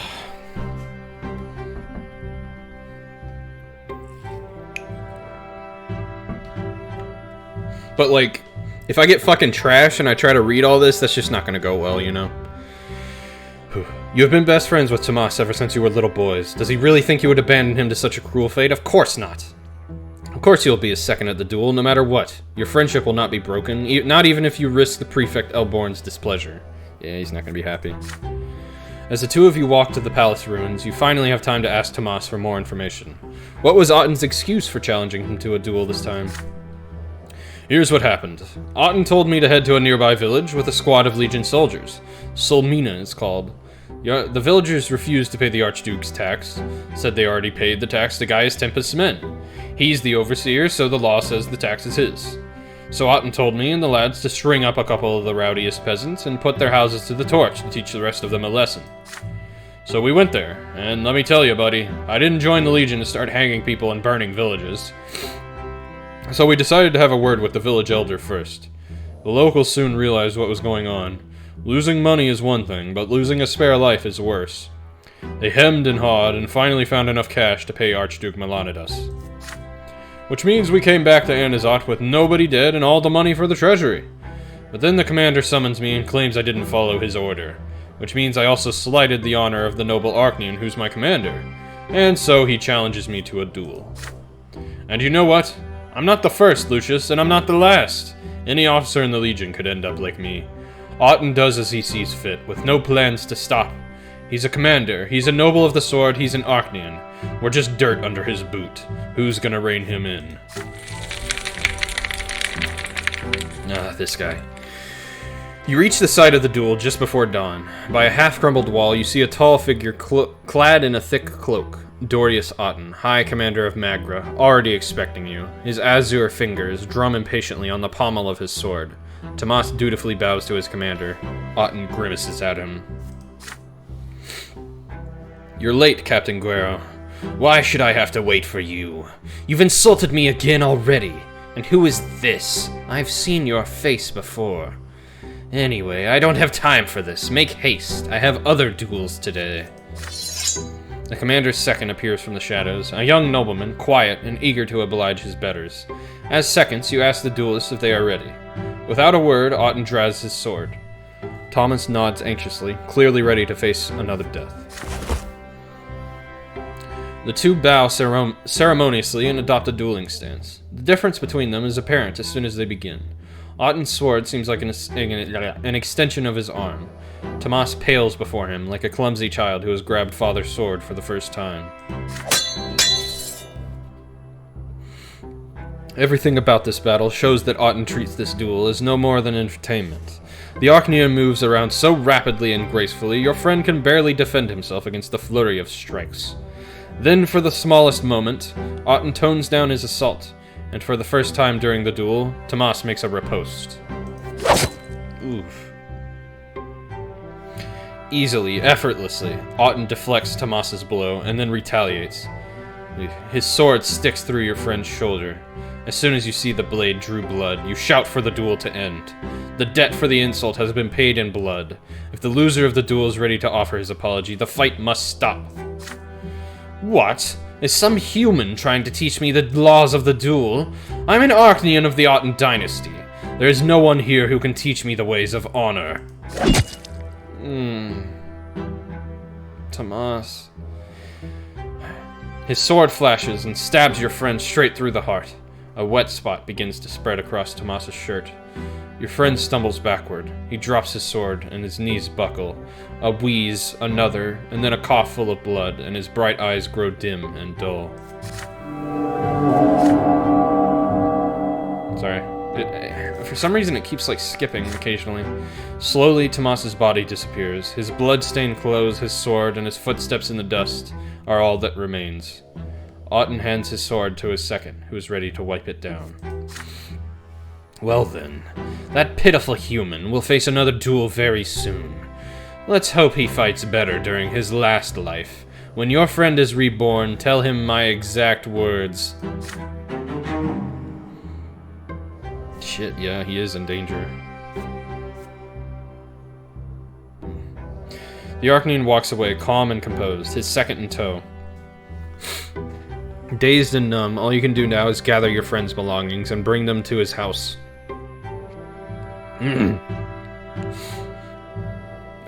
Sorry.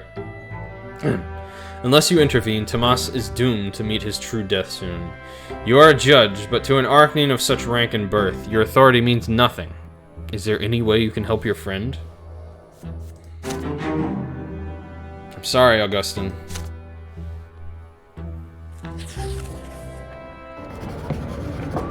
Oh, the case against Auten. Okay, I like where this is going. The day after your meeting with Tomas, time slows to a crawl. As you examine one case after another, you cannot help but think back to your friend and his fate, again and again. There is a knock at the door. Baron Elborn, the prefect, has decided to pay you a visit. I have a matter to discuss with you, Brante. Would you mind if we take a walk? It's getting a bit stuffy in here. The prefect clearly wants to discuss something in private. You walk down the stairs together and leave the prefecture.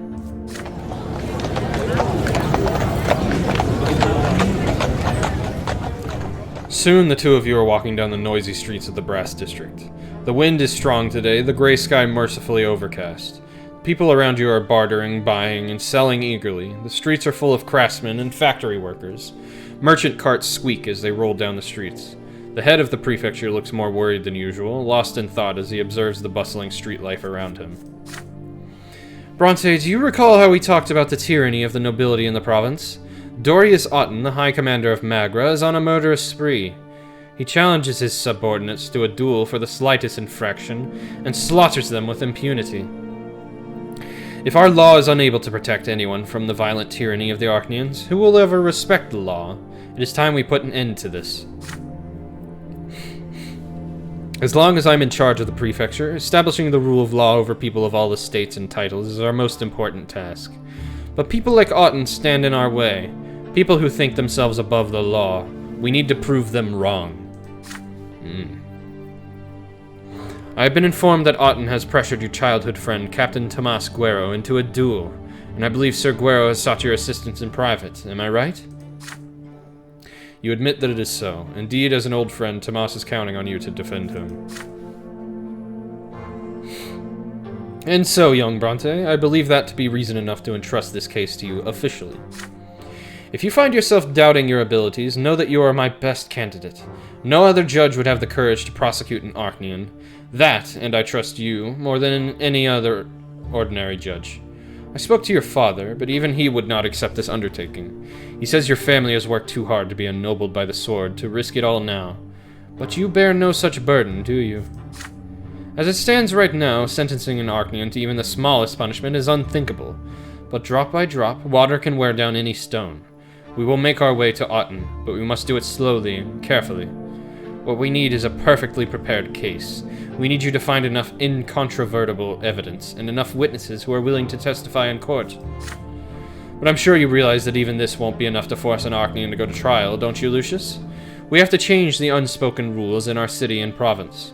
We'll start with lower-ranking people, lower-ranking cases, and little by little, we'll establish rules that even highborn nobles will have to obey.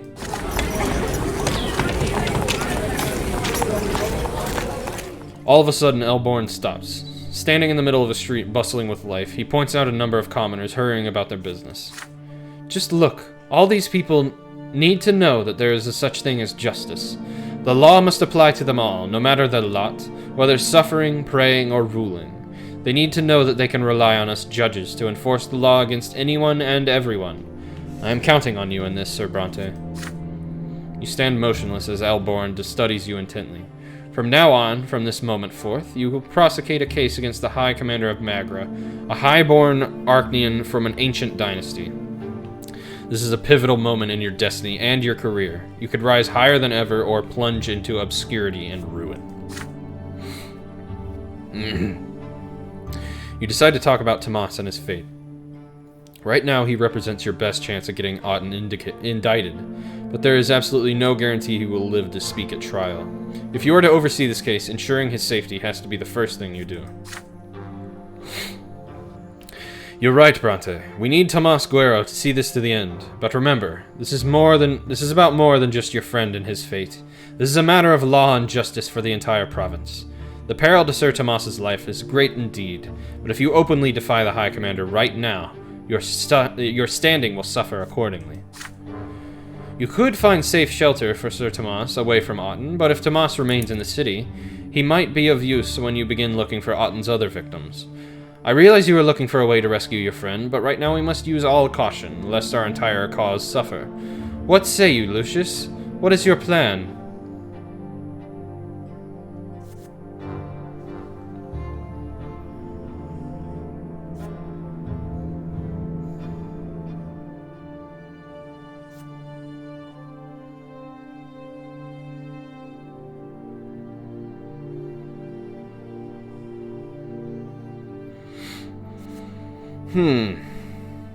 Okay, so do I take him into custody or do I send him out of Anazat?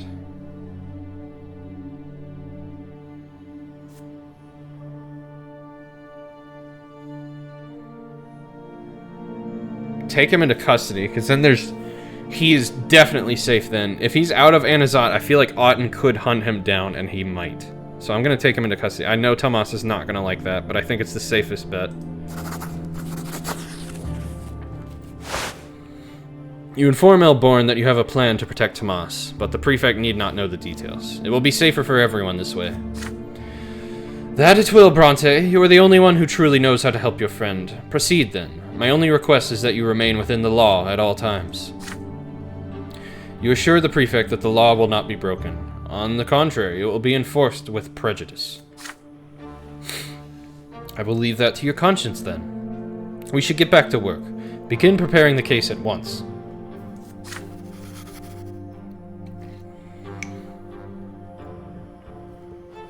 Back at the office, you send a note to Tomas's address, a brief request to visit you at the prefecture as soon as possible. He returns to your office that evening. You have not seen him for just one day, but he looks a decade older. It pains you to see him so downcast. But you have news. Auten is well on his way toward being punished for his crimes. You are building a case against the High Commander of Magra, and Tomas absolutely has to participate in the trial as the main witness, and tell the whole truth about the lawless tyranny of the haughty Arknian. Upon hearing these words, Tomas stands tall again. You spy a wicked spark in his eyes, a glimmer familiar from the years when you were both young. My oh my, the Brante boy next door wants to put an Arknian behind bars. Count me in, buddy. I'll bear witness, alright, and I'm gonna have myself a good rant about that highborn bastard. You ask your friend to pace himself for now. First of all, Tomas needs protection against Auten's harassment, and you have a plan for that.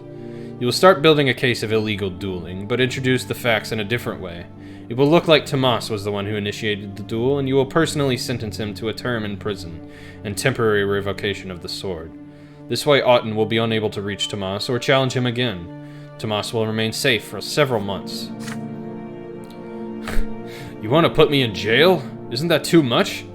How's that going to affect my standing in the Legion? But my only alternative is dueling Auten again. Okay, do what you must. I'll put my trust in you, even if it means spending a couple months behind bars. It shouldn't be any worse than our barracks.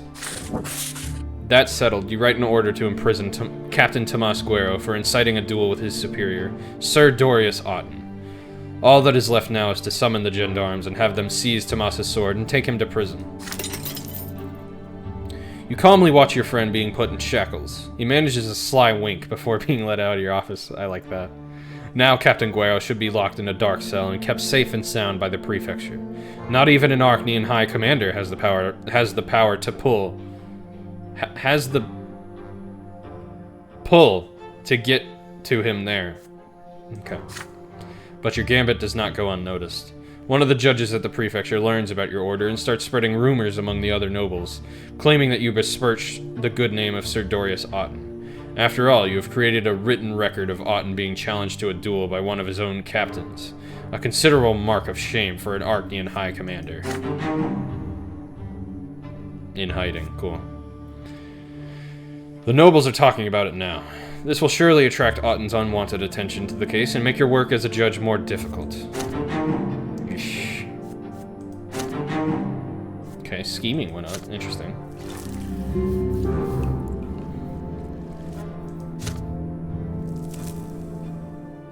I'm hoping my honor will, like, skyrocket once this case happens, assuming we convict him. A holy day is coming, a day when the entire Empire thanks the twins for the silver tree, the sign they left behind as a reminder of their eternal presence in this world.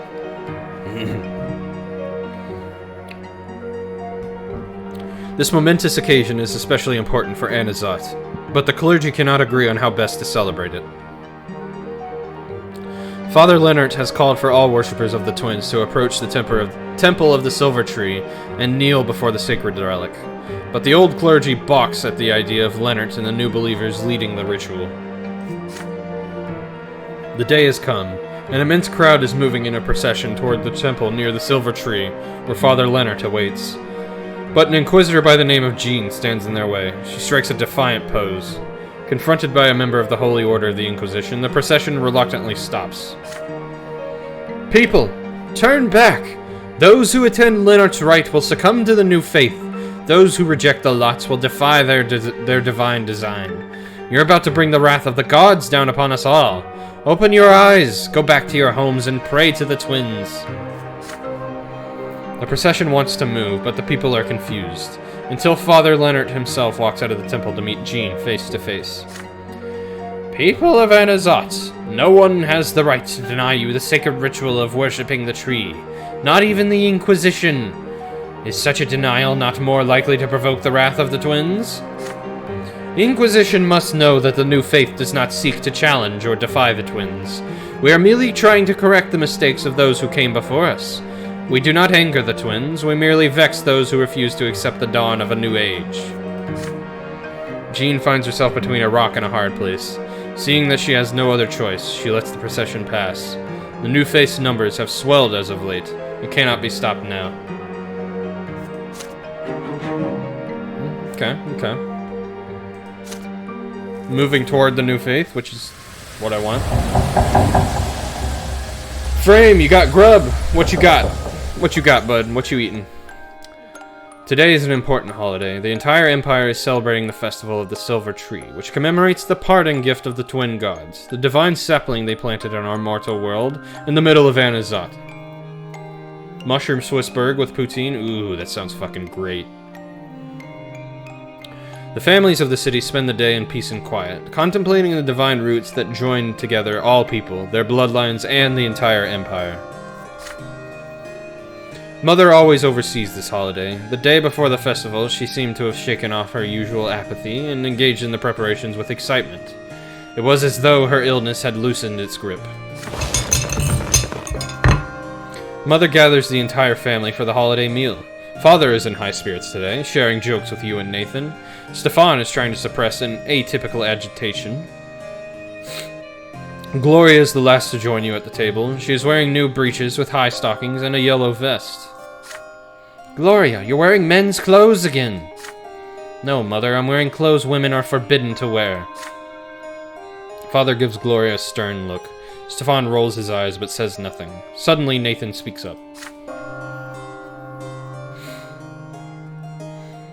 A few days ago in the market, I saw a grocer dressed as Overseer Gaius Tempest. He had a huge carrot for a scepter. He got a sound drubbing, of course, but until then, it was quite a hoot. And the family looks quite different than the last time it showed this scene. Everybody laughs at the ridiculous story, relieved. Even Gloria has a smile on her face when she sits down. The feast commences. Your home finally feels warm for a moment. It wasn't so long the four of you could never reach up to this table. The first word you said, Gloria, was gimme. Nathan used to cling to my skirt all the time, almost tearing it. And you, Lucius, you couldn't talk at all yet. But your piercing stare was so expressive. It felt as if you were talking to me. Mother looks at Stefan and suddenly grows quiet. When I met Stefan, he was already 3 years old. Oh, okay. I was getting that mixed up. So, Stefan is his son from a different marriage. Okay. Got it. I must have forgotten that. He was so serious, and a smooth talker to boot. I remember that he had a music teacher, but he was too shy to play in front of me, so I used to listen from the next room.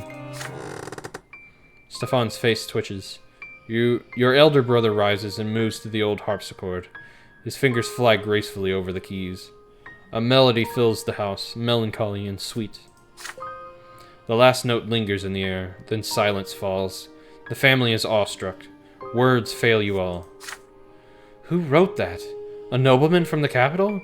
Between drinking a glass of wine and beating a servant? Your sister's cutting remark puts an end to the warm, cozy atmosphere. Stefan calmly turns to face her. No, it was I who composed this piece of music. It is called Mother. Mother rises to her feet. She would have needed help to do this just recently, but now she treads unassisted towards Stefan and draws him close. Stefan puts his arms around his stepmother's waist and then detaches himself awkwardly. May the twin gods bless you, Lydia. Gloria considers this scene with thinly veiled fury in her eyes. Of course, highborn nobles like Stefan are made for the arts. They're the only ones lucky enough to have a soul and experience inspiration. Unlike us, the lowborn, we aren't supposed to feel anything but suffering, let alone express it in poetry.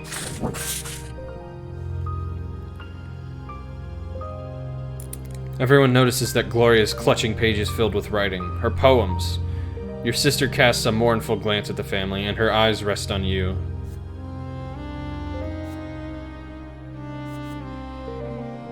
Yeah, let her read them. You rise from your seat and speak. In your speech, you wholeheartedly support your sister. Gloria had the misfortune to be born a commoner, but she is still entitled to express her feeling. Why is Stefan the only one who has the right to delight Mother with his creations? Every member of our family should be equal. But what about her lot, son? Gloria is permitting herself to practice a noble activity, thus breaching the divine order. You softly explain to Mother that times have changed. Nowadays, art isn't just a pleasure for the nobles, it's also a trade plied by many commoners. More and more low-born tradespeople are taking up the pen and ink rather than the hammer. This is now their labor and their suffering. Mother lets out a heavy sigh, but yields to the onslaught of your inspired speech. Emboldened by your support, Gloria steps into the center of her room. Her eyes are fixated on Father, or fixed, whatever. A stranger and a bastard I am called. I am, but still, I long for you to say that I am yours, and melt the icy cold that burns within my heart, both night and day. My mother and my brothers all are near, but I feel cold, as though we were apart, ashamed yet still compelled to make you hear. I long to hold you close to my heart. I am a stranger, 'tis my only crime. Forgive me, oh, but mercy is forbidden. I hope you'll see, if not forgive, in time, my bitter love, both joyous and well hidden. Father stares at her in bewilderment. Gloria, Stefan springs to his feet and leaves for his chambers, slamming the door behind him. I don't feel so well. Nathan, son, please help me to my room. Mother leaves the room, leaning on Nathan's arm. The celebration is cut short.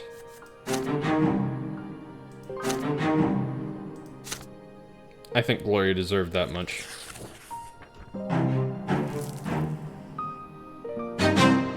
Oh, a rendezvous with Octavia. Ooh, boy, this is gonna be spicy.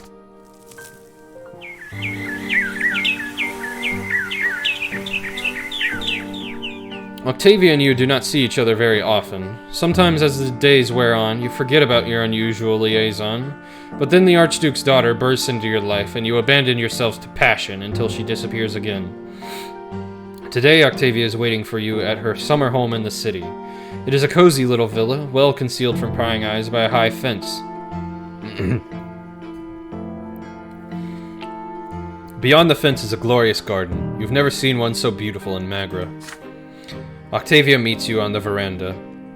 She's wearing a light white frock that leaves her shoulders exposed.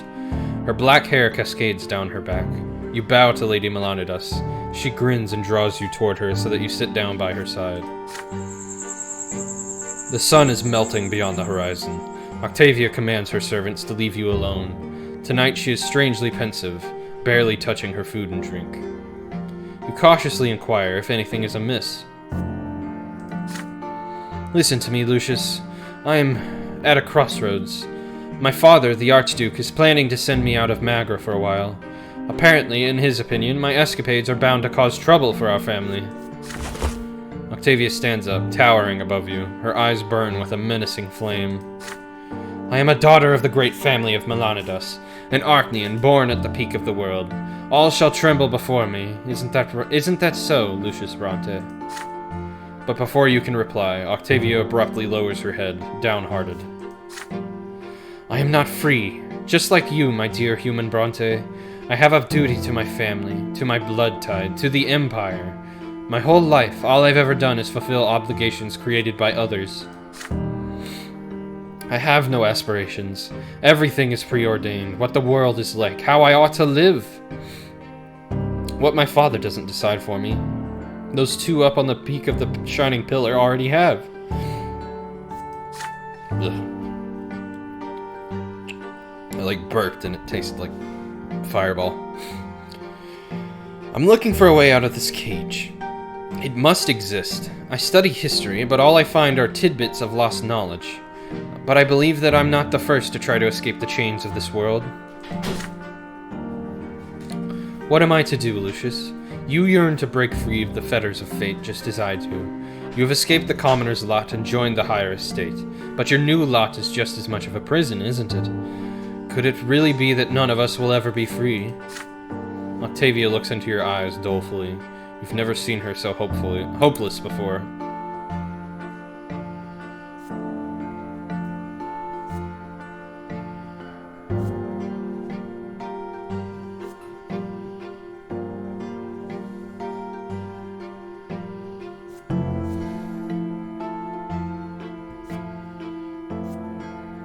I'm gonna share my revelation.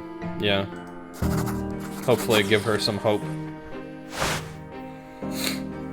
You put your hand on Octavia's shoulder and gesture to the blazing line of the shining pillar in the sky. Flashes of your childhood experience come back to you. What you felt then was the truth. It came to you from the heavens and poured straight into your soul. It needs neither proof nor prayer, and you share your truth with your beloved. Your existence is a gift from the twin gods. You are creations of their will. Yes, all people who live in this world lack freedom, if only because they were put into existence by the will of another. But this is also the most beautiful thing that could possibly exist. You are a part of the gods' design, so no one is ever lonely, lost, or empty. Yes, you comply with that design, but the design is a pure embodiment of the gods' love for you. You have experienced it. You know it, because it is so. Octavia sneers and moves away from you. The way you describe it, this love of theirs is nothing but a violation, and we're supposed to not just submit, but rejoice? You protest that it is a violation only if you fight it, if you struggle. But why struggle? The Twin Gods use their design to let you into their world, to allow you to live in it, to think, feel, and understand. This in itself is a blessing. Any other world would have barriers of its own, so why not accept these? Octavia looks at the shining pillar thoughtfully.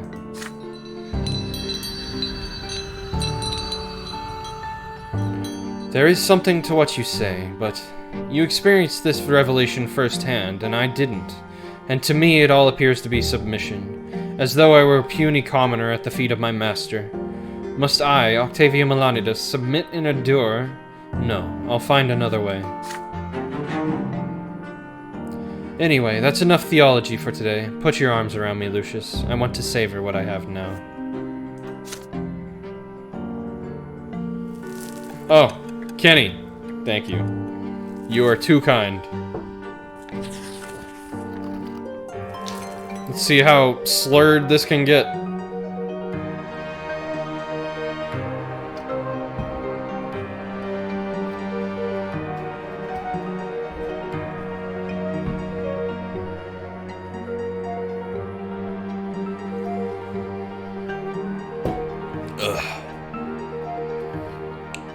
Okay.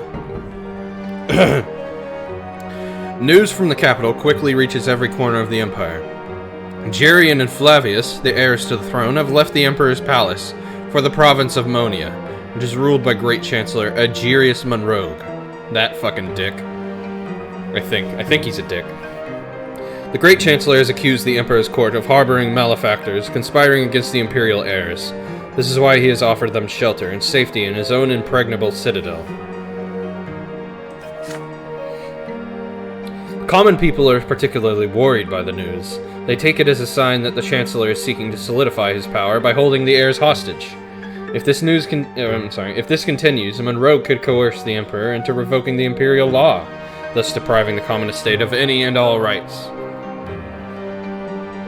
Interesting.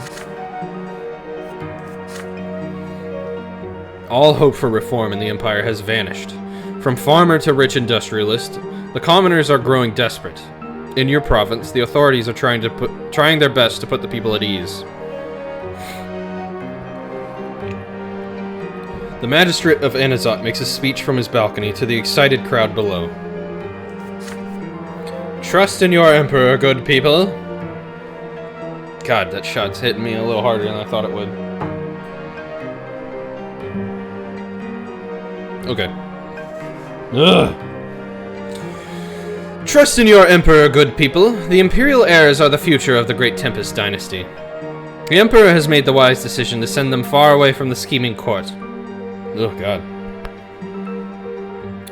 Great Chancellor Monroe will take good care of them and keep them safe. God damn it, Frame. God damn it.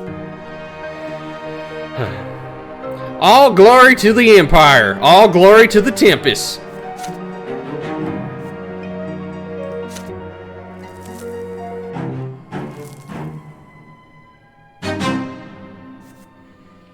Examine possible chapter endings to check which way you are headed. To achieve the goal you've chosen, you'll need to meet all of its conditions at the end of the chapter. Yeah, I really want Auten to be sentenced. So I need to up my justice. That's what I need to focus on.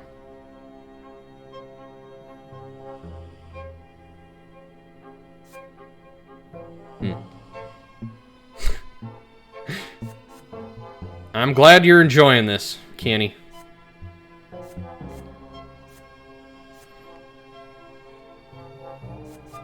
Alrighty, so I need to up my,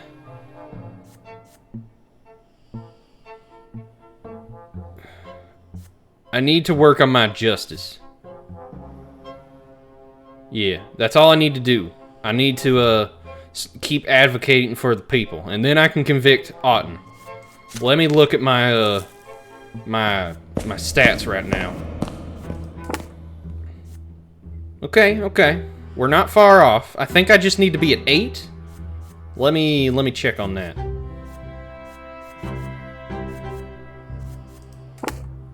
Is it here? Yes. 8. Okay. Yeah. Okay, I can do that. I did not expect this to do this. You are walking up the marble stairs that lead to the doors of the prefecture. The sword of the younger twin, carved from stone, looms above the doors, just as the case of Dorius Otten now looms over you. Preparing this case will take many long months, or even years. The words of Prefect Elborn are evidence enough of that. And time again, you ask yourself, are you ready to see this case through to the end? Father meets you at the stairs, and judging by the dour look about him, news of your most recent case has already reached him. How do I do the deep voice while being hillbilly? I'm gonna try. I can't even do it. Son, I don't want to risk this back home. Elborn is our friend, and I will stand by him at all times. But he's dragged you into something that is far too dangerous. God damn it. Can my dad stop talking? I'm not going to repeat your grandfather's mistakes, so I won't tell my son how to live his life or what to do. But I ask you to please consider our family. Would it even be worth it to let us come to harm, even if the triumph of justice and law is at stake? Oh my god, he's saying so much. There are already rumors at the prefecture. They say you're getting ready to summon a highborn Archnean to court. Soon these rumors will spread beyond the prefecture walls. You and I are both Brantes. Perhaps we ought to stay away from something so dangerous. Some battles are too ugly for us to win. You can always slow down the process and bide your time with routine paperwork. Avoid attracting unwanted attention. This way your career and our family honor would not be at risk. Trust me in this, son. Rather than making a selfless sacrifice, we can achieve far more through tireless service for the good of the law. Frame, you said it's a fucking Bubba voice. I know, right? And I'm tipsy. You promise Father that you will consider his words. You say goodbye and return to your office. You are at a crossroads. If you are to make any headway in the case against Otten, you ought to start now while the trail of his misdeeds is still fresh. You have little first-hand knowledge of Otten's criminal wrongdoings, only Tomas's stories and what you've seen for yourself. Turning this case into a trial requires far more evidence than that. Your friend could be the key to the entire case. If he can help you find the other men who have suffered under the remorseless Archnean. But Tomas is a hunted man. He has every reason to lay low and steer clear of the courthouse. I mean, he's in fucking jail, so... If Tomas can put you in touch with the other victims and witnesses among the soldiers and officers of the Legion, perhaps you could gather evidence yourself. But the Legion may meet a lone outsider such as you with too much resistance. Things might get ugly. You consider your options. Apart from Tomas, who else could help you gather compelling evidence against Commander? Otten is an Archnean from an ancient dynasty. Anyone involved will hold their tongue no matter what. The way things are right now, not a single soul would risk angering the Ottens to aid a middling judge from an unknown family. Unless an even more highborn Archnean chooses to support your cause. Gaius Tempest, the Imperial Overseer of Magra, the Emperor's own brother. Every aristocrat in the province knows he detests Dorius Otten for remaining loyal to Archduke Melanidas.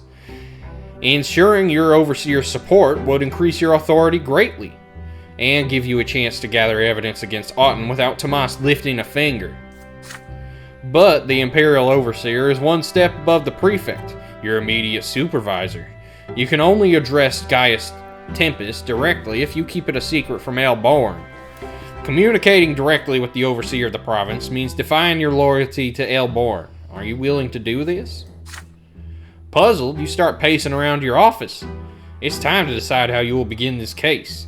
Depending on what you choose, the case against Otten could lead you to unprecedented success, or end your career, or even your very life.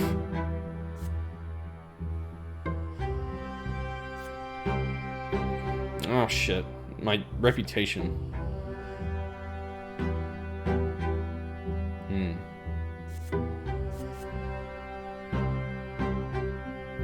Yeah, let's do other cases, because then I might be able to up my justice, and that's what I need, right? Yeah, just 1 justice point. That's it. Just 1. Just 1. No, let's do it. Father is right. There's no reason to risk your well-being and the well-being of your friends and family like this. This way you will not antagonize the aristocracy. With no noble human or Archnean perceiving you as a threat, your career will be secure and it may even flourish. You will refrain from pursuing Auten for now and commit only the minimum effort necessary to this case. Without leaving your office, you draw up a detailed list of Auten's potential transgressions, and indicate that acquiring credible evidence for these crimes is currently impossible. The Legion officers who have fallen victim to Auten's sword are unlikely to speak of the duels, anxious as they are to avoid getting challenged again. For many of them, another duel will be their last. The lack of formal complaints from the officers or their families makes inaction even easier. The officers met their death in the line of duty. What else is there to say? You add these conclusions to the thin folder against Auten, then file it away and move on to other cases. One day, Prefect Elborn pays you a visit to see your progress firsthand. Are you saying you've learned nothing else of note, Brante? What a pity. The Legion soldiers are not the only ones who fear Commander Auten, it seems. I hoped you would be braver than your father, but this is understandable. A dangerous case like this is nothing but a hindrance to your promising young judge who seeks to advance his career, is it not? Well then, it saddens me to say it, but so far we lack the evidence to have the commander indicted, especially since he is a highborn Archnean. But this is only the beginning. The situation could change at any time. I see you've put away Auten's case to focus on others. Quite sensible, seeing as we have no alternative right now. If we want to have any chance of getting him indicted in court, we need to make the nobles in the province recognize duels as acts of murders. This means defying a tradition of old, a road perilous and seldom traveled. It means enforcing the rule of law over the Anazalt gentry. For now, Sir Brante, return to your other duties, and pay particular attention to any dueling incidents. We will take our next step against Sir Auten when the time is right. At the end of the day, you run into your father on the way out of the office. As you go down the winding staircase leading to the exit, he gives you a quick hug when no one is looking. Oh God, the Bubba voice again. I spoke with El Brante, Lucius. He's disappointed in you, but don't take it personally. You chose to avoid the ire of people more powerful than us. You did the right thing. It's much easier for Elborn to get involved in something like this. He's a baron and a noble of the sword, and Archnean's word won't be enough to have him executed. You, on the other hand, don't have that privilege. You can't bring any hope or justice to this world if you're dead. Papa's happy. This case is much more serious than it may seem. Even Sir Auten, highborn Archnean though he is just a pawn in a much larger scheme. The Brante family would do well to stay off the board entirely. Okay, career went up. Willpower went up. Damn it, I need justice!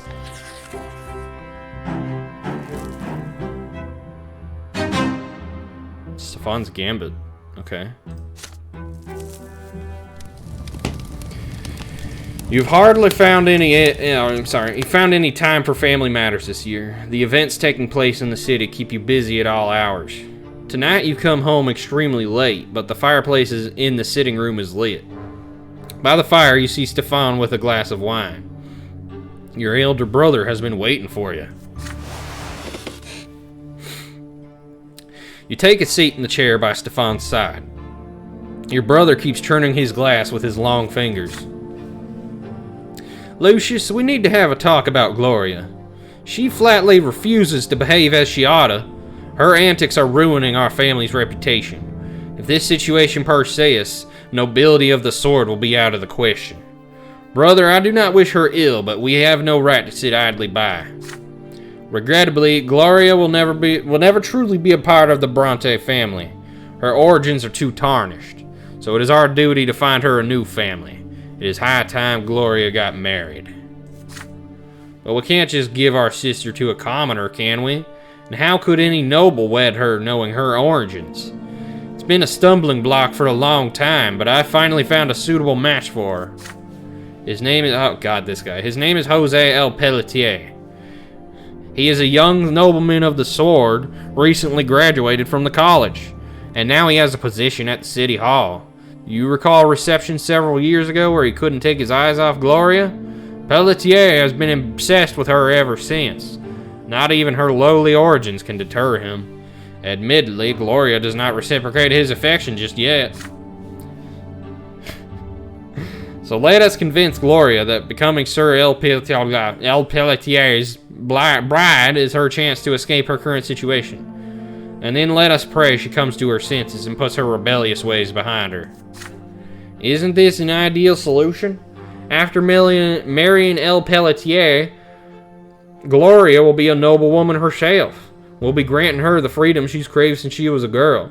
And then she can write poetry and do whatever else she takes her fancy. I will enter into negotiations with the El Pelletier family. Rumor has it that Jose's father already has a future wife in mind for him, the daughter of an important chancellery official. But Jose's passion must win out in the end, don't you agree? As for you, Lucius, please help me with Gloria. You're closest with her.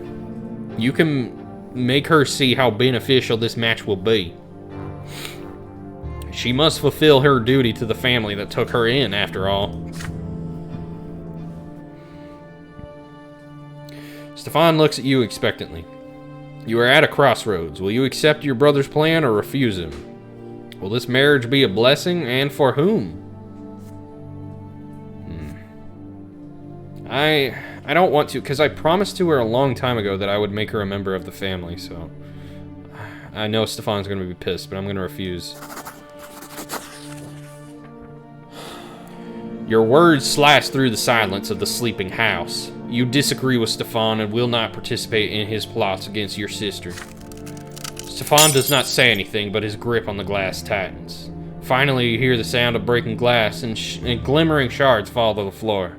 Stefan pensively contemplates the blood running down his palm. Pity. What a pity our grandfather, Sir Gregor, is no longer with us. He would make both you and Gloria see reason. Neither of you is capable of grasping what family and blood mean. So I suppose I must bear this burden alone. Stefan leaves the room. You are left alone in front of the dying fire. Oof. After your conversation last night, Stefan mostly stays silent and treats Gloria with pointed courtesy. The family breathes a collective sigh of relief. Could the feud between Stefan and Gloria finally be over? Oh, thank fucking Christ.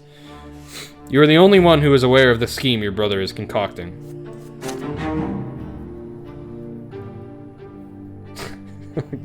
well, Kenny, you chimed in with that comment right when the hillbilly ended, so... Also, hello, Wolfie. How you doing? How you doing, bud? Oh, fuck. Frame? God damn it. Y'all are trying to get me drunk. I know you have, like, all the points in the world to do this, too, Frame.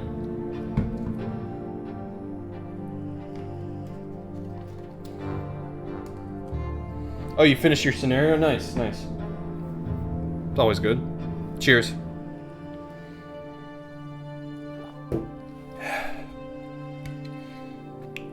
Oh god. Yep. Definitely tipsy now. It's your birthday, though. Yeah, I know, Kenny.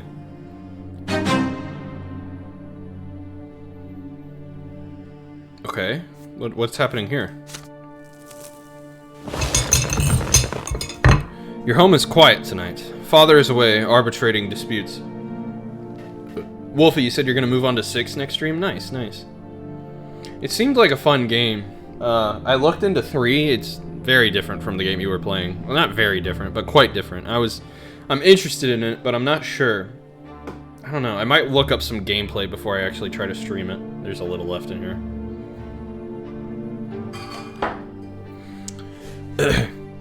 Your home is quiet tonight. Father is away, arbitrating disputes in Magrin villages.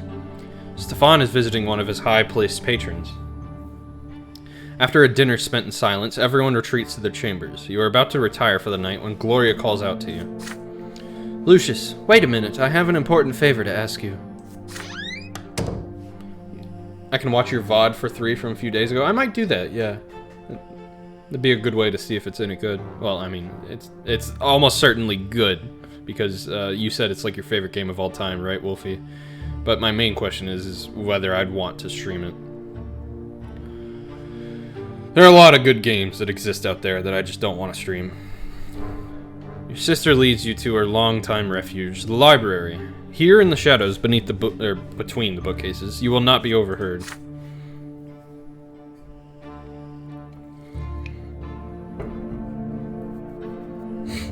Brother, I wish to speak with you before Stefan returns. His scheming is becoming unbearable. It is beyond Sir Robert's power to stop him, let alone Mother or Nathan. You're my only hope. Help me, Obi-Wan Kenobi. You're actually enjoying the improvements they made in 5, you're just not a fan of 3D? I could see that. I looked up 3 on GOG. And yeah. I mean, I don't know. Like I said, I just really gotta look into it. I know very little about that game series. I mean, I know nothing, pretty much. What I've known is either from you, Wolfie, or from GOG, so very little. Very little.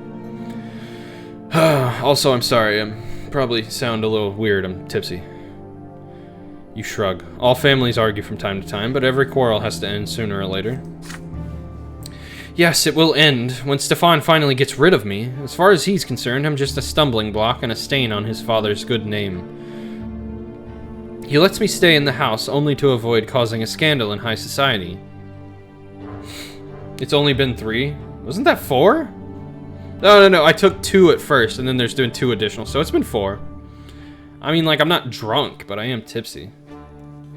You know? He lets me stay in the house only to avoid causing a scandal in high society. But as soon as the Brantes get his precious nobility of the sword, I'll be out on the street in the blink of an eye. Lucius, you don't want for me to get kicked out of the family, do you? Please help me. I need to convince Sir Robert to adopt me and make me legitimate. After that, it won't be so easy for Stefan to dispose of me. And then I won't bear the stigma of being a bastard anymore. I know Sir Robert would agree, if only by the virtue of the love he has for our mother, but Stefan is standing in his way. Tell me, will you help me? Abso-fucking-lutely, man. An illegitimate child who has never known her father, a stranger in the family. Gloria looks at you with hopeful, pleading eyes. I absolutely, I promised her I'd do this when I was a kid.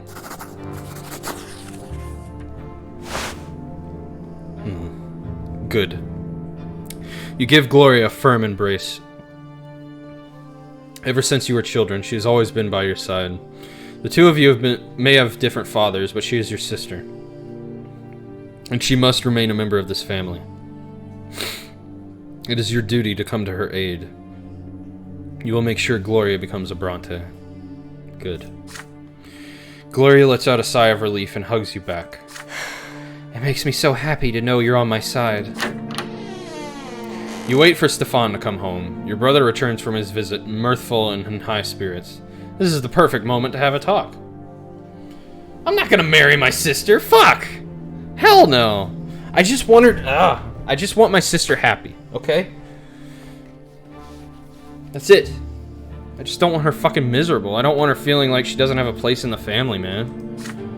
I already got my fucking, I don't know, not human lover lady. That's all I need. How is she gonna become one of you then? Oh, hey now, Kenny. You're getting a little out of hand. We are half related, okay?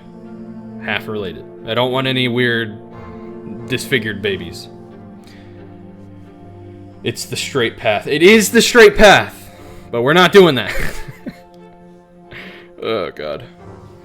That went splendidly, brother. Magistrate Elverman himself will support us. I'm on friendly footing with his son now. It won't be long before we become nobles of the sword. But why are you still up? Oh boy, he is not going to be happy. You raise the matter of your sister. The feud between Stefan and Gloria must end. Your brother seems to be unaware of how much damage it is inflicting on the family. But you know how to remedy it. The reason for everything is Gloria's lowly station. She should bear the Brante name. Your brother assumes a bored mean? Don't waste your time, brother. I know what Gloria is after. You mentioned damage to the family. Can you even fathom what this would mean for the Brante name? By allowing an illegitimate child into our family, a father would cover us all with an indelible shame. Several generations of Brontes to come would not even dare to dream of becoming nobles by the sword. By the twin gods, I will not let that happen. I'm sorry, Wolfie. Yeah, I wanted to mention this to you when you came back. You asked when I'm doing Ion Maiden. I was wrong yesterday. Yesterday I told you I was doing it today. I am so sorry I lied to you. It wasn't a lie. I was just wrong. But I am playing Ion Maiden tomorrow. I'm doing it tomorrow morning. I do have tomorrow evening off because it's my wife's and I's anniversary. But I will be picking Ion Maiden back up Saturday morning as well. So tomorrow morning and Saturday morning. Yeah, Frame, I know. I'm wrong, okay? Wolfie was the main regular that seemed to be really interested in Ion Maiden, so I wanted to apologize to you directly. You couldn't remember anyway, that's why you were asking? Yeah. I told you it was today. It doesn't seem like you remember, but I did tell you it was today. But it is tomorrow morning. Tomorrow morning, Saturday morning, we'll be playing. You attempt to point out to Stefan that Gloria's desperate situation is leading her to more and more audacious escapades. If your sister becomes a member of this family, she'll stop.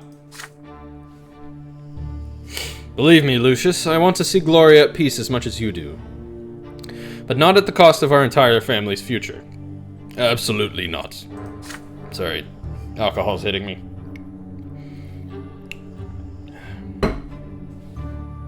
I have a different idea for Gloria, and I'm sure this solution will satisfy everyone involved. Good night. You let your sister know of Stefan's vehement denial. Gloria is so vexed, she is shaking. So he wouldn't even hear us out. Is that it? He's willing to do anything just to drive me out, isn't he? Lucius, we need to think of something. Secret plot. Gloria will continue her battle for the right to stay with the family, and you have promised to help her. Yes. I'm surprised I didn't lose relationship with Stefan from that. The sun is setting on a cold, windy day as you return from the prefecture. To your surprise, a messenger awaits you at the door with an urgent letter from Sir Elborn. You open the letter.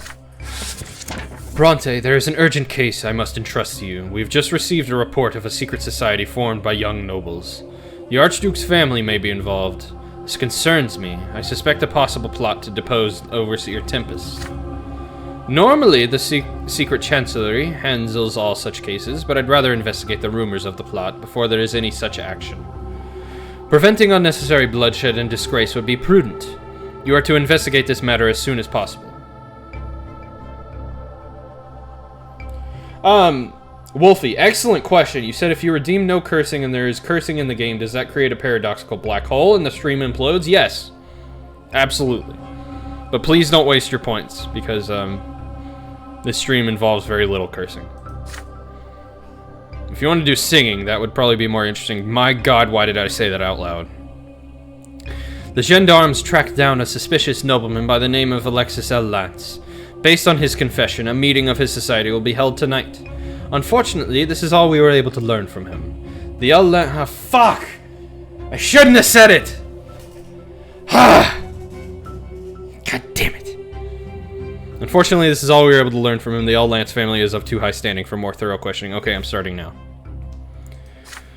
Fortunately, all members of this secret society wear masks when attending meetings. We have acquired L. Lance's personal mask and will ensure that he is late to the meeting. You should be ready or able to impersonate him quite easily. You are to attend the meeting tonight. Oh, dancing. Yeah, you got dancing as a bonus because I'm tipsy. And learn as much as possible about this secret society. This will allow us to foil a dangerous plot or save many young people from the secret chancellery. The letter includes a delicate gilded mask of intricate workmanship. Fortunately, it fits your face perfectly. It seems your plans for the night have changed. Alright, let's see.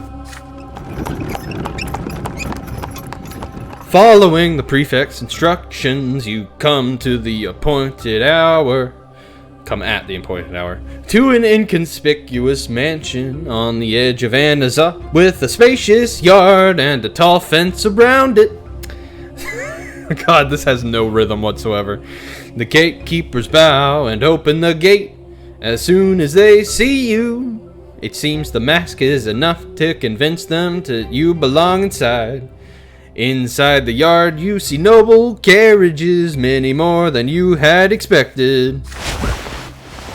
You are ushered into a dressing room of sorts.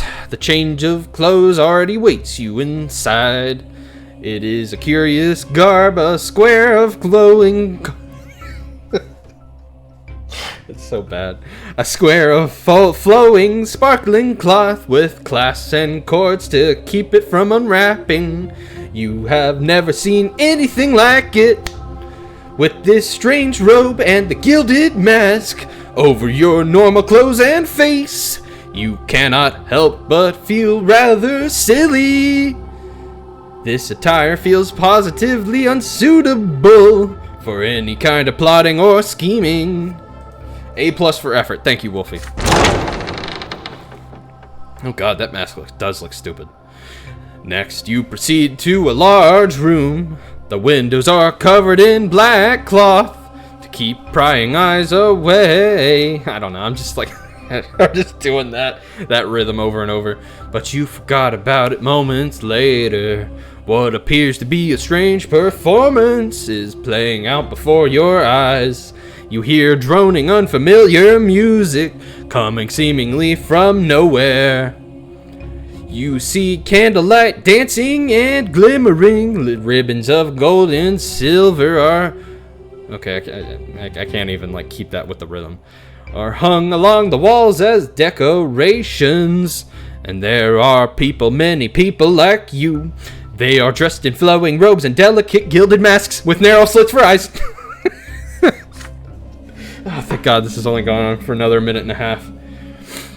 The people are talking, they stand unexpectedly close to one another, their hands on each other's shoulders. You approach one of the groups, hoping to overhear the subject of the conversation, but you almost recoil when several arms reach out at once, attempting to grasp you tenderly by the shoulder. Steeling yourself, you put a hand on another person, their forearm. The masked people seem friendly and genial. No one appears surprised by your insecurity.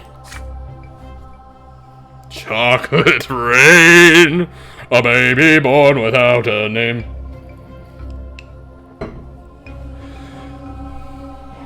And their conversations are also quite out of the ordinary. You hear unfamiliar names. Names that could belong to legendary heroes of old, or to the people here who've taken them as secret identities. You hear mentions of, of books you do not know and emotions they felt while reading them. Their conversations feel like a strange dream. Oh God, what is this?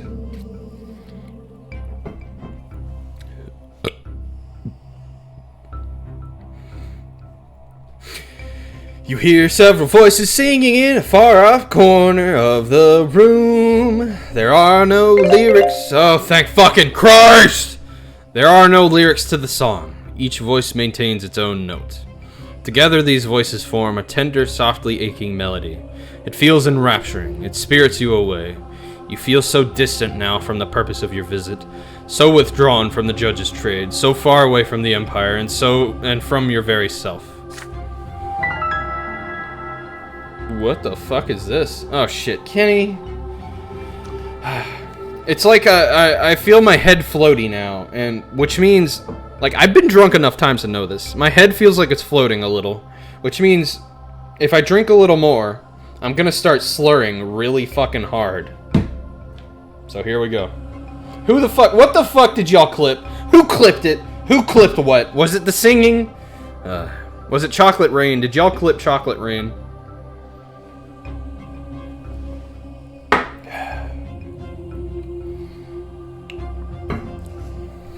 No comment, says Wolfie.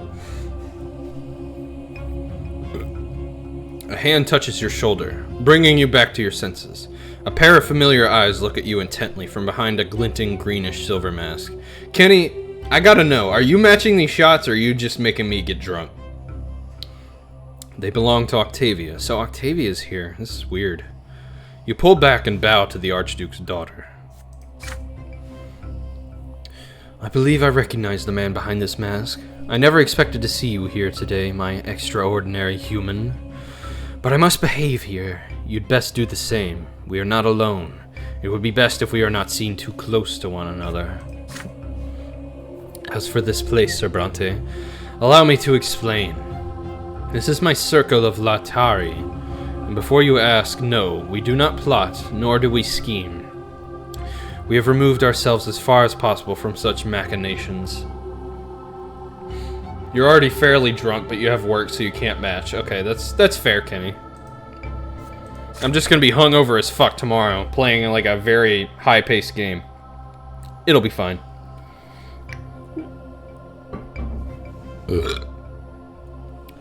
This place is a little world of our own, a brief respite from tradition and noble customs and other such fuss. Boy, oh boy, I can barely feel my lips saying the words now. Our gathering is but a pretense, a game of make-believe.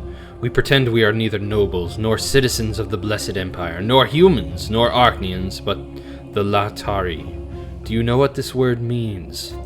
Nope.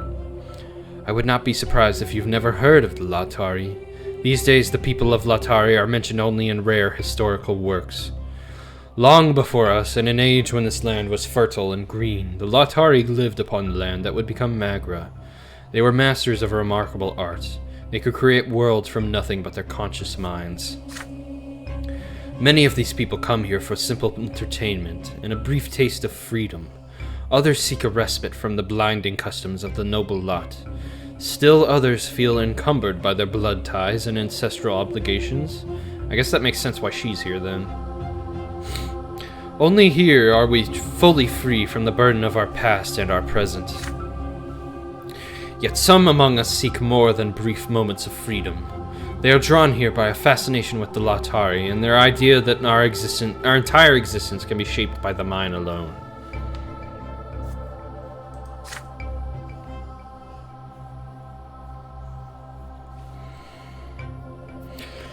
We strive to know the Latari people for ourselves. We strive to continue their teachings. We strive to become them. If we happen to master the art of shaping worlds from our own minds, we may yet break free of the trap that is this harsh existence.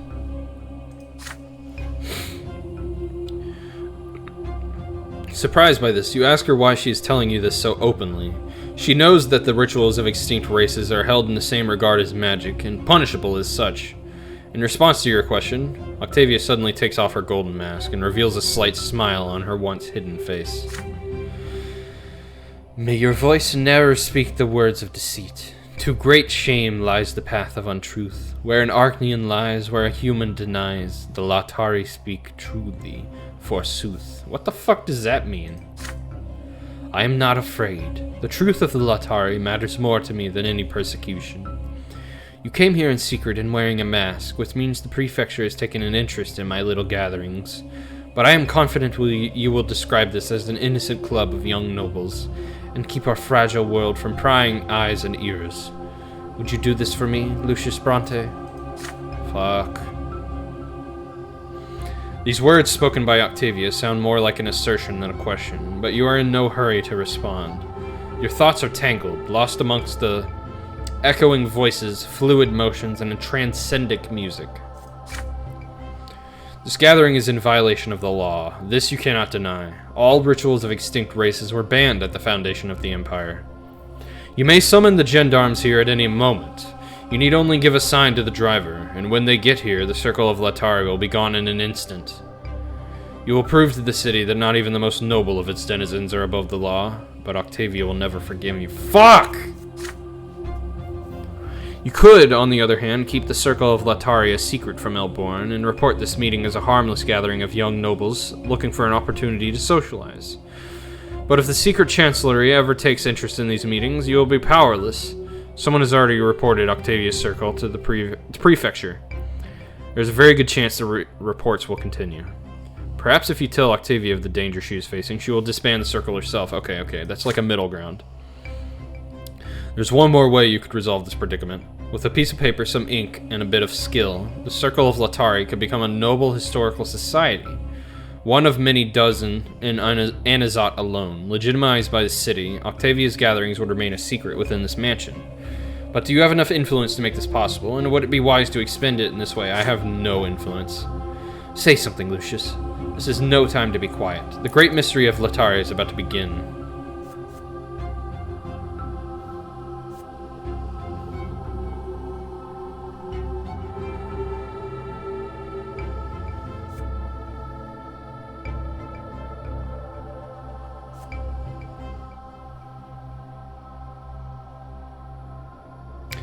Okay, so if I get her to disband it, like, I feel like she might be kind of pissed, but also she might be happy that I'm, like, helping her, you know, not get caught by the authorities. But if I help her legitimize it, I feel like I might... I don't know. Fuck. If I help her legitimize it, I feel like I'll get some reputation? Maybe?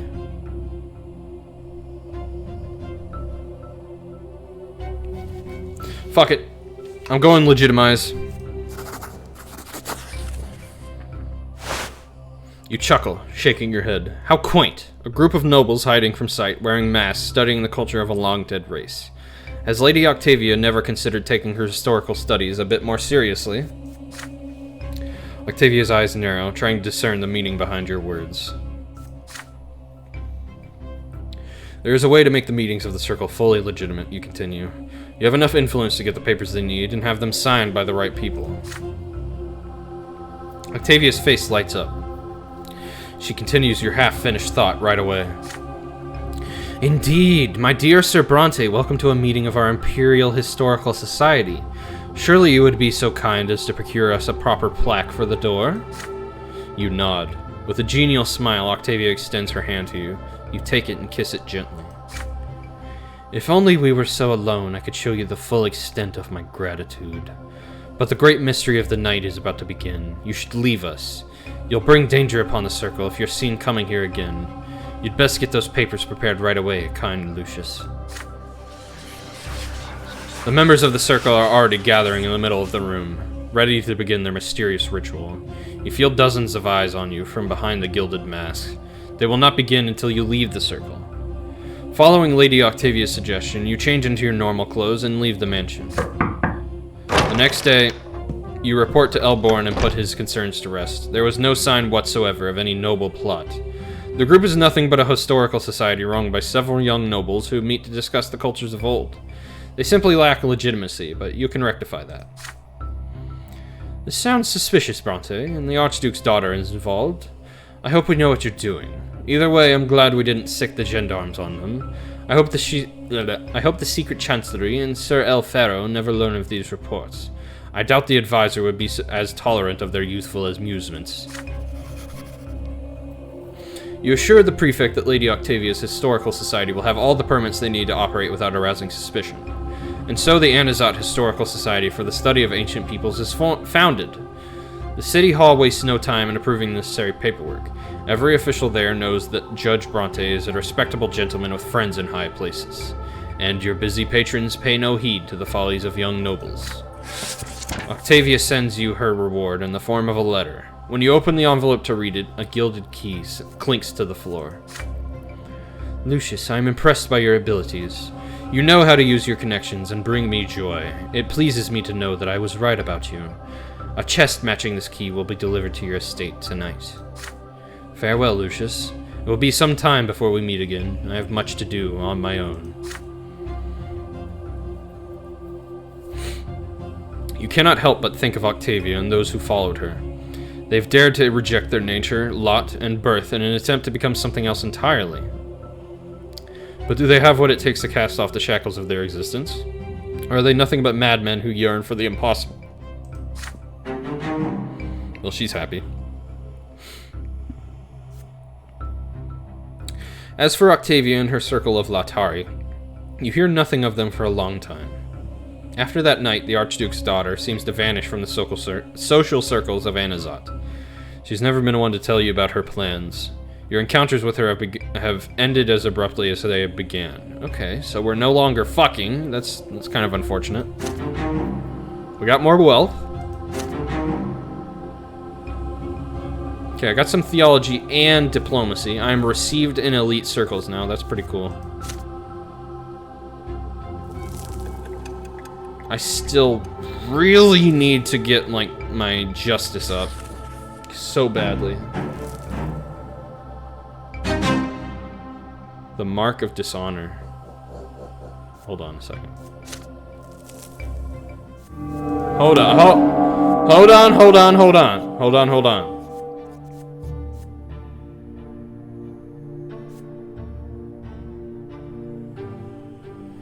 Okay, so as long as I get the justice, I'll still be able to sentence Auden. Which is fine. I just really need to get that justice, man. It's one level of justice. I'm so close.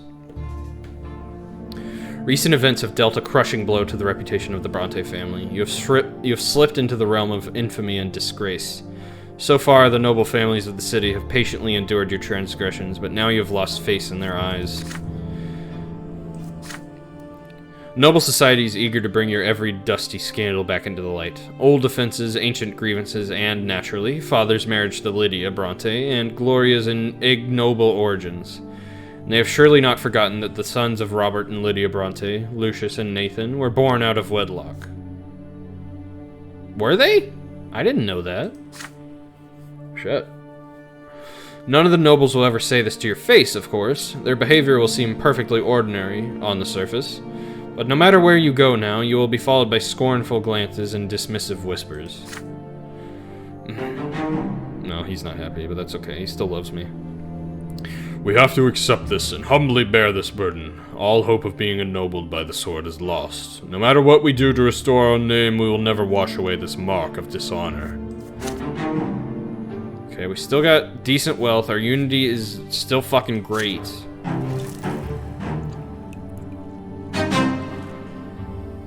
The Brante name is dragged to the dirt, never to recover. Great. Okay. That's okay, that's okay.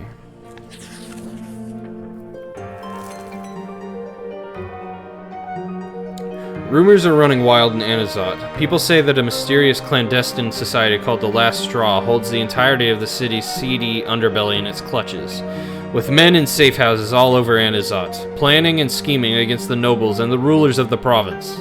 Their leader is a woman, a ruthless criminal by the name of Sophia. She has evaded all attempts at capture. Fucking Sophia? The common people both fear the Last Straw and sympathize with their cause. If the rumors are true, the city finally has someone who will stop at nothing to help the people claim their rights.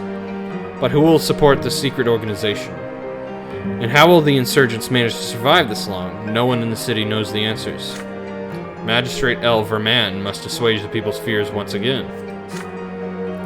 The vile mutineers and heretics who call themselves the Last Straw will be caught and executed very soon. And anyone who has given them money and shelter will meet the same fate. The secret chancellery will make sure of that. But even facing a manhunt, the Last Straw still endures. Slowly but surely, the influence of this underground organization is spreading throughout the city. Okay, I gotta ask people who are here, how bad am I slurring? Is it is my speech still comprehensible? I really hope so. Because I was planning on going a little further, a little later tonight if I'm not totally fucking Nonsensical.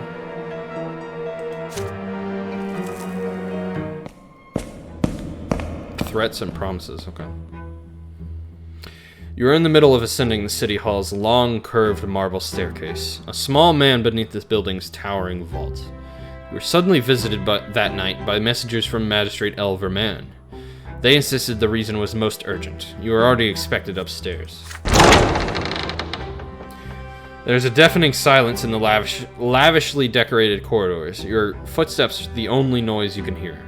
Finally, you enter the spacious room that is the office of Elverman, a stately official of considerable age. You find him sitting in his comfortable chair of carved wood. He acknowledges your presence with a nod. However, the magistrate is not alone. By the window of the office stands a tall Archnean. The cape of the Imperial Legion covers his shoulders. He is Dorius Otten, the commander of Magra, in the flesh. He does not even bother to turn around and look at you. The magistrate gestures to you formally, beckoning you closer. Judge Brante, you have come at last. Sir Otten has been eagerly awaiting your arrival. You see, the commander has learned about a litigation being prepared against him at the prefecture. He demanded that an end be put into these machinations at once, and I humbly offered him my assistance. Slowly, Otten turns to face you. He eyes you with cold contempt. Brante, you again. So, you've been chosen to oversee this so-called case against me. I don't envy you. I will be brief. I will not stand idly by in the face of slander and baseless accusations. Give me your word of honor as a nobleman that you will do everything in your power to put a stop to this litigation. Only then will you be free to leave. This dude's gonna fucking kill me, because I'm gonna say no.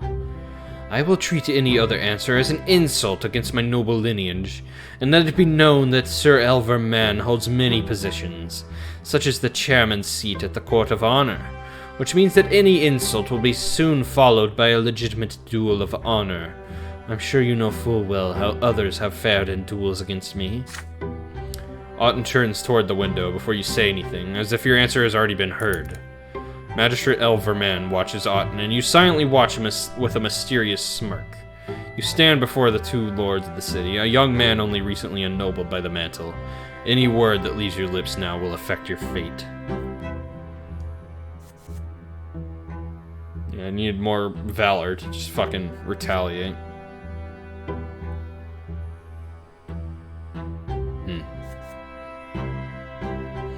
Mollify the outraged Archnean, assuring him that the case poses no threat to him whatsoever. That sounds like horse shit, but I'm gonna do it.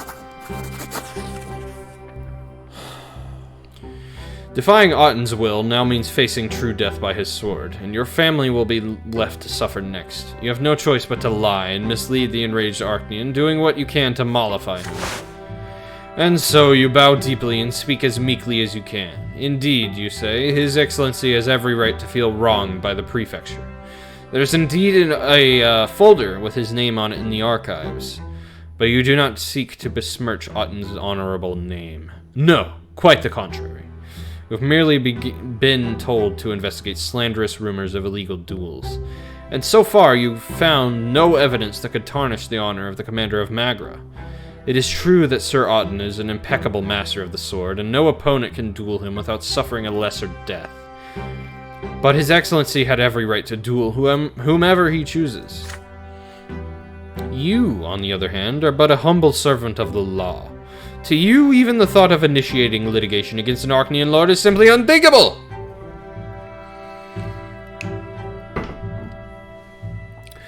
Who would ever seek to judge guilty those who have been chosen by the gods themselves to rule over the rest of the empire?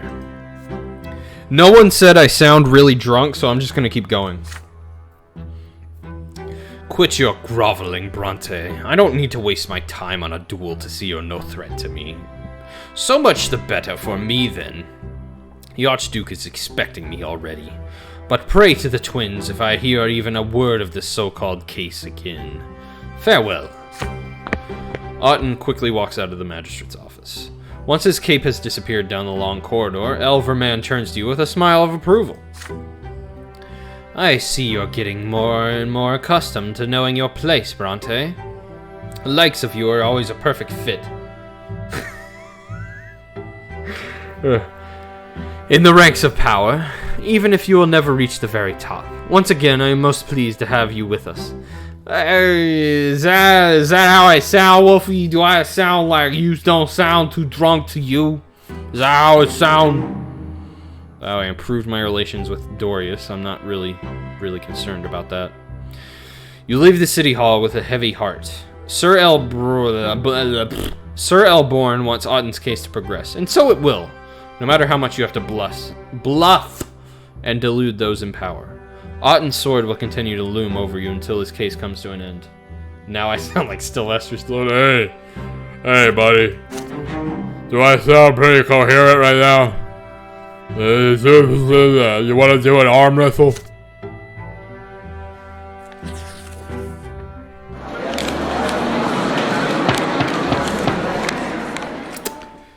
Otten's case still looms over you, a burden and a threat. I'm gonna try to sound over the top. Hey, you fucking got it! I'm so surprised someone got that reference. Otten's case still looms over. I'm gonna try to sound as coherent as possible. I think I just said that, but I'm not sure. Otten's case still looms over you, a burden and a threat. As the strife between the estates grows more bitter, the judge's trade grows tougher by the day. The commoners demand more rights and legal protections. The nobles do their best to push back. As things stand right now, any verdict made in court may result in upheaval in the province, and possibly determine the outcome of your case against Otten. You know your movies. I gotta say, you do, Wolfie. That's a little bit of an obscure one. I'm more surprised that you even understood that I said, "Hey, buddy, you want to arm wrestle?"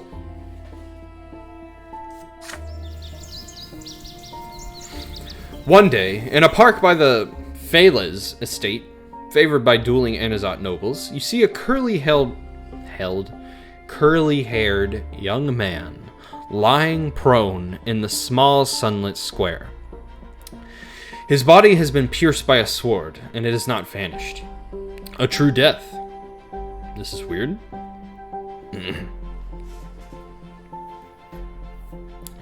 You are here to investigate a report of an illegal duel.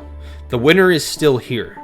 A slender, middle-aged noble in an elegant black jacket, his hand still on the hilt of his sword, surrounded by gendarmes. I'm about to sneeze, hold on. Excuse me. Wolfie, you said your cousin used to run a furniture shop and he would sit in the back room watching movies all day and you used to hang out with him and that was the only movie you remember watching. Well, I don't know how you remember that movie, but the way I remember that movie is me and one of my best buds, we watched that when we were teenagers and we laughed at it a lot because of how cheesy it was. So I hope that isn't one of your favorite movies of all time. Okay. Back to enunciating my words. Your orders, Your Honor. Sir El Corvio will not submit on his own, and we wouldn't dare use force against him. You sign for the gendarmes to lower their weapons and approach the duelist. El Corvio's eyes widen and his face comes to life when he notices you. Before you can ask him, the nobleman begins to speak, far louder than necessary. Is it the same one where he gets locked up and the warden tortures him? I think so? It sounds right. I have seen a lot of movies and they kind of just blur together. It was a duel, sanctioned by the Court of Honor, that is all. The late Sir El Este questioned my loyalty to the Emperor and called me an apostate. He left me no other choice but to defend my honor. And now he's dead. Please be quick with your verdict, Sir Judge. I'm expected at the capital. You do know who I am, don't you? Oh, he's getting sentenced just for the sake of justice. Before you can say a single word, a carriage bearing the crest of Magistrate El Verman rolls through the gate. The magistrate furrows his silvery brow as he looks at the sorrowful scene, then gestures politely for El Corvio to approach his carriage. With a chuckle, the duelist walks through the line of gendarmes and leans on the carriage. Meanwhile, the magistrate takes you aside for a moment. You remember the arm wrestling, but not the rest of the movie, so you're assuming it's the same movie? Same. That's all you need to remember from that movie. Let's be real. Brante, as you know, I am the chairman of our city's Court of Honor. I refused to sanction this duel for as long as I could, since true death was on the line. But Alan El Corvio insisted that denying him would spell trouble for the city of Anazat. Regrettably, he's a small yet important person in the Emperor's court. He used to command the Emperor's personal guard. I realize that you must mete out justice as your duty demands, but remember, duels of honor are one of the cornerstones of Imperial tradition, one of the pillars that support the twins' divine vision for the Empire. Favorite Sylvester Stallone movie? Honestly, I haven't seen that many, so, I mean, just like, for the sake of enjoyment, it's probably over the top.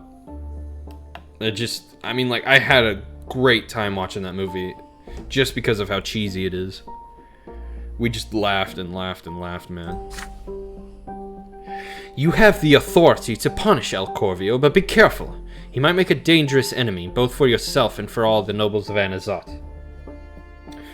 That fool El Este didn't know this, and now he's lying there before us. We would be wise not to repeat his mistake.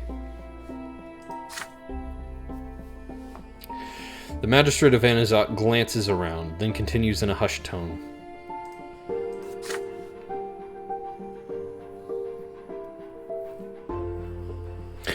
Brante, this situation is far from ordinary. If the fate of your city means anything to you, it would be best to let El Corvio go without a trial. Anazat doesn't need any trouble from the capital, and the El Estes are not as strong as they used to be. They'll get through it. You may fine him if you wish. El Corvio will pay it to move on, and justice will be done, at least to some extent. You think yours is Demolition Man? That's a solid one to choose, yeah. That's like an actual favorite movie to choose. However, if you can defuse the matter entirely, you'll earn favor with all the aristocracy of Anazat, and I'll personally see to it that you get a swift promotion. Deep in thought, you gaze upon the body of the dead duelist and the long shadow of El Corvio. The decision you are about to make could influence all future duels in the province, as well as your own standing. You've always had a crush on Sandra Bullock, so it helps? Yeah. I did when I was younger, for sure. Definitely. I mean, like, yeah, I did. It's weird, because I had a crush on, like, fucking Sandra Bullock when I was, like, 10 to 15. I mean, that's a weird time to have a crush on Sandra Bullock, right? Oh god, I'm tipsy.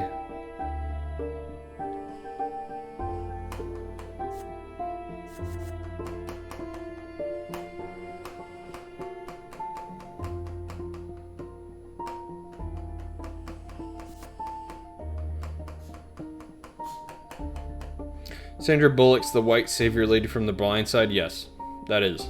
That is her. He's also in Speed. I know you like Speed, Frame. That's where I first saw her, like, as a kid.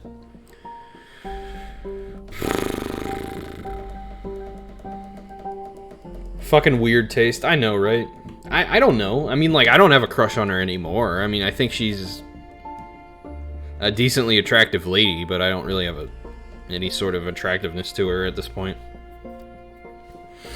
I'm thinking I mean, obviously it's between sentencing him and pronouncing the court illegal. I know Elborn would love this.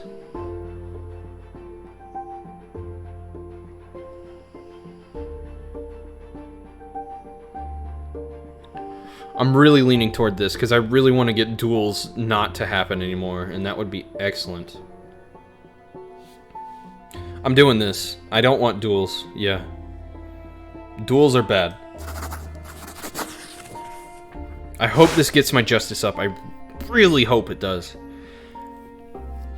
After this segment, I'm gonna end stream though, just so y'all know. You shake your head dispassionately. Enunciating every word with perfect precision, I know the feeling, you explain the situation to El Verman.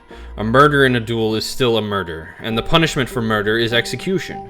You do not have the right to distort the law. Wait a minute. I want to look at something. Okay, I'm... This has to get me some level of justice. It has to. The punishment for murder is execution. You do not have the right to distort the law. Courts of honor are hoary relics of the past, left over from an age when nobles had no law above them. But times have changed. The court of honor ought to remain in the past. The magistrate begins boiling with rage. Banning the court of honor? Are you out of your mind, Brante? The court of honor is a tradition older than the Empire itself. If you try to strike at us, you will regret it tenfold. Who do you think you are? You're no one! It seems El Verman is not aware that you have friends in very high places, and you tell him in turn. El Corvio will stand trial, and the court of honor will be banned. The magistrate dashes to El Corvio, fuming with fury. I feel like fuming with fury is a little redundant, but that's fine. Sir El Corvio, this is a terrible misunderstanding. I will do everything I can to right this wrong, but these good sirs mean to have you arrested. You give the gendarmes a firm order. Seize the murderer's sword, shackle him, and take him to the prefecture. The gendarmes are as flabbergasted by your words as El Corvio himself, but upon seeing your resolve, they begin to act.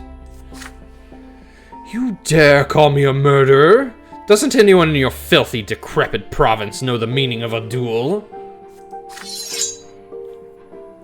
El Corvio draws his sword and assumes a defensive stance, startling the gendarmes with such a fervent refusal to comply. You start giving command to the gendarmes. Following your orders, they manage to surround and disarm El Corvio. You return to the prefecture to assemble a board of justice. You describe the matter at hand to the judges you have selected. You try to convince them that the court of honor stands in opposition to imperial law and must therefore be made illegal in the province of Magra. After a long debate filled with warnings against this shocking measure, your insistence and your influence in the city eventually win the board of judges over to your side. The morning after you present the new order to the prefect to be signed, El Born stares at you with genuine respect in his eyes. I figured he'd like that, yeah. Abolishing the court of honor is most brazen, Brante, if not outright absurd. But this is the only way we can really change things. Judge Brante, prepare to weather a hailstorm when this commences. I shall do my best to protect you, but I am not all-powerful. I'm glad to see I was right to put my trust in you. You were, bud, you were. El Corvio is found guilty. He is banned from ever entering Magra and has to pay a significant fine to the El Este family. The outsider's threats have no consequences. Soon, rumors begin to appear. Some say the convicted noble was indeed a traitor to the crown. He fell out of favor with the emperor shortly after returning to Eterna.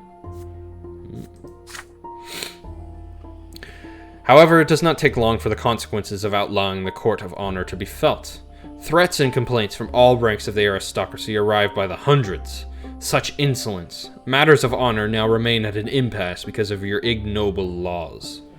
El Born assigns a couple of gendarmes to serve as your bodyguards in the city until the unrest is quelled. Your family feels the impact as well. Fuck you, Stefan. Just fuck you.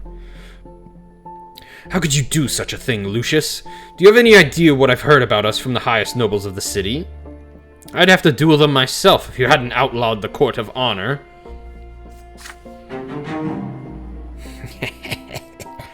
You endure the storm calmly, however. Firmly believing you have done the right thing. I do believe that. There's nothing higher than imperial law. And every soul who lives in the Empire has to accept it. No matter who they are. Justice! Justice!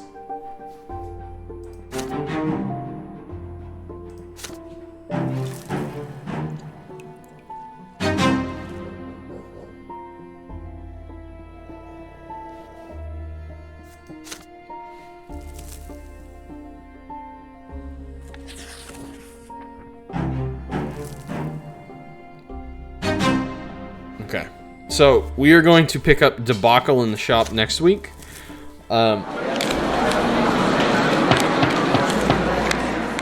I am really hoping that, you know what? Next week, I'm going to push to finish this game, because I know it's approximately 15 hours. I have done about 10 hours, and next week I'll do 5 to whatever hours, however long it takes. So I should finish this game next week. I'm really hoping I do. I'm going to do as much as I can to make certain that I finish this game next week. So, yeah. People that are enjoying this, next week will be the end. And then the week after, I'll pick up, what's after this? Oblivion! For people that like nostalgia rushes, I'm going to be playing Oblivion and having a good time with that. So, yeah. But anyway, not too many viewers here. Just some regulars. I assume we have Frame, Kenny, and Wolfie, in which I appreciate everyone. But no raid tonight, so VOD viewers, this is going to be it. And you know what? Live viewers, you too. This will be it for everyone. So I'll see y'all next time. You want me to raid Jose? You know what? Fuck it. Let's raid Jose. We're going to raid Jose, everybody. But VOD viewers, this is going to be it from me. So I'll see y'all tomorrow with some Ion Fury. I know you're excited about that, Wolfie. I'll see y'all. I'm going to send a raid Jose's way, even if it's a baby raid. So let's do it. Bye, guys.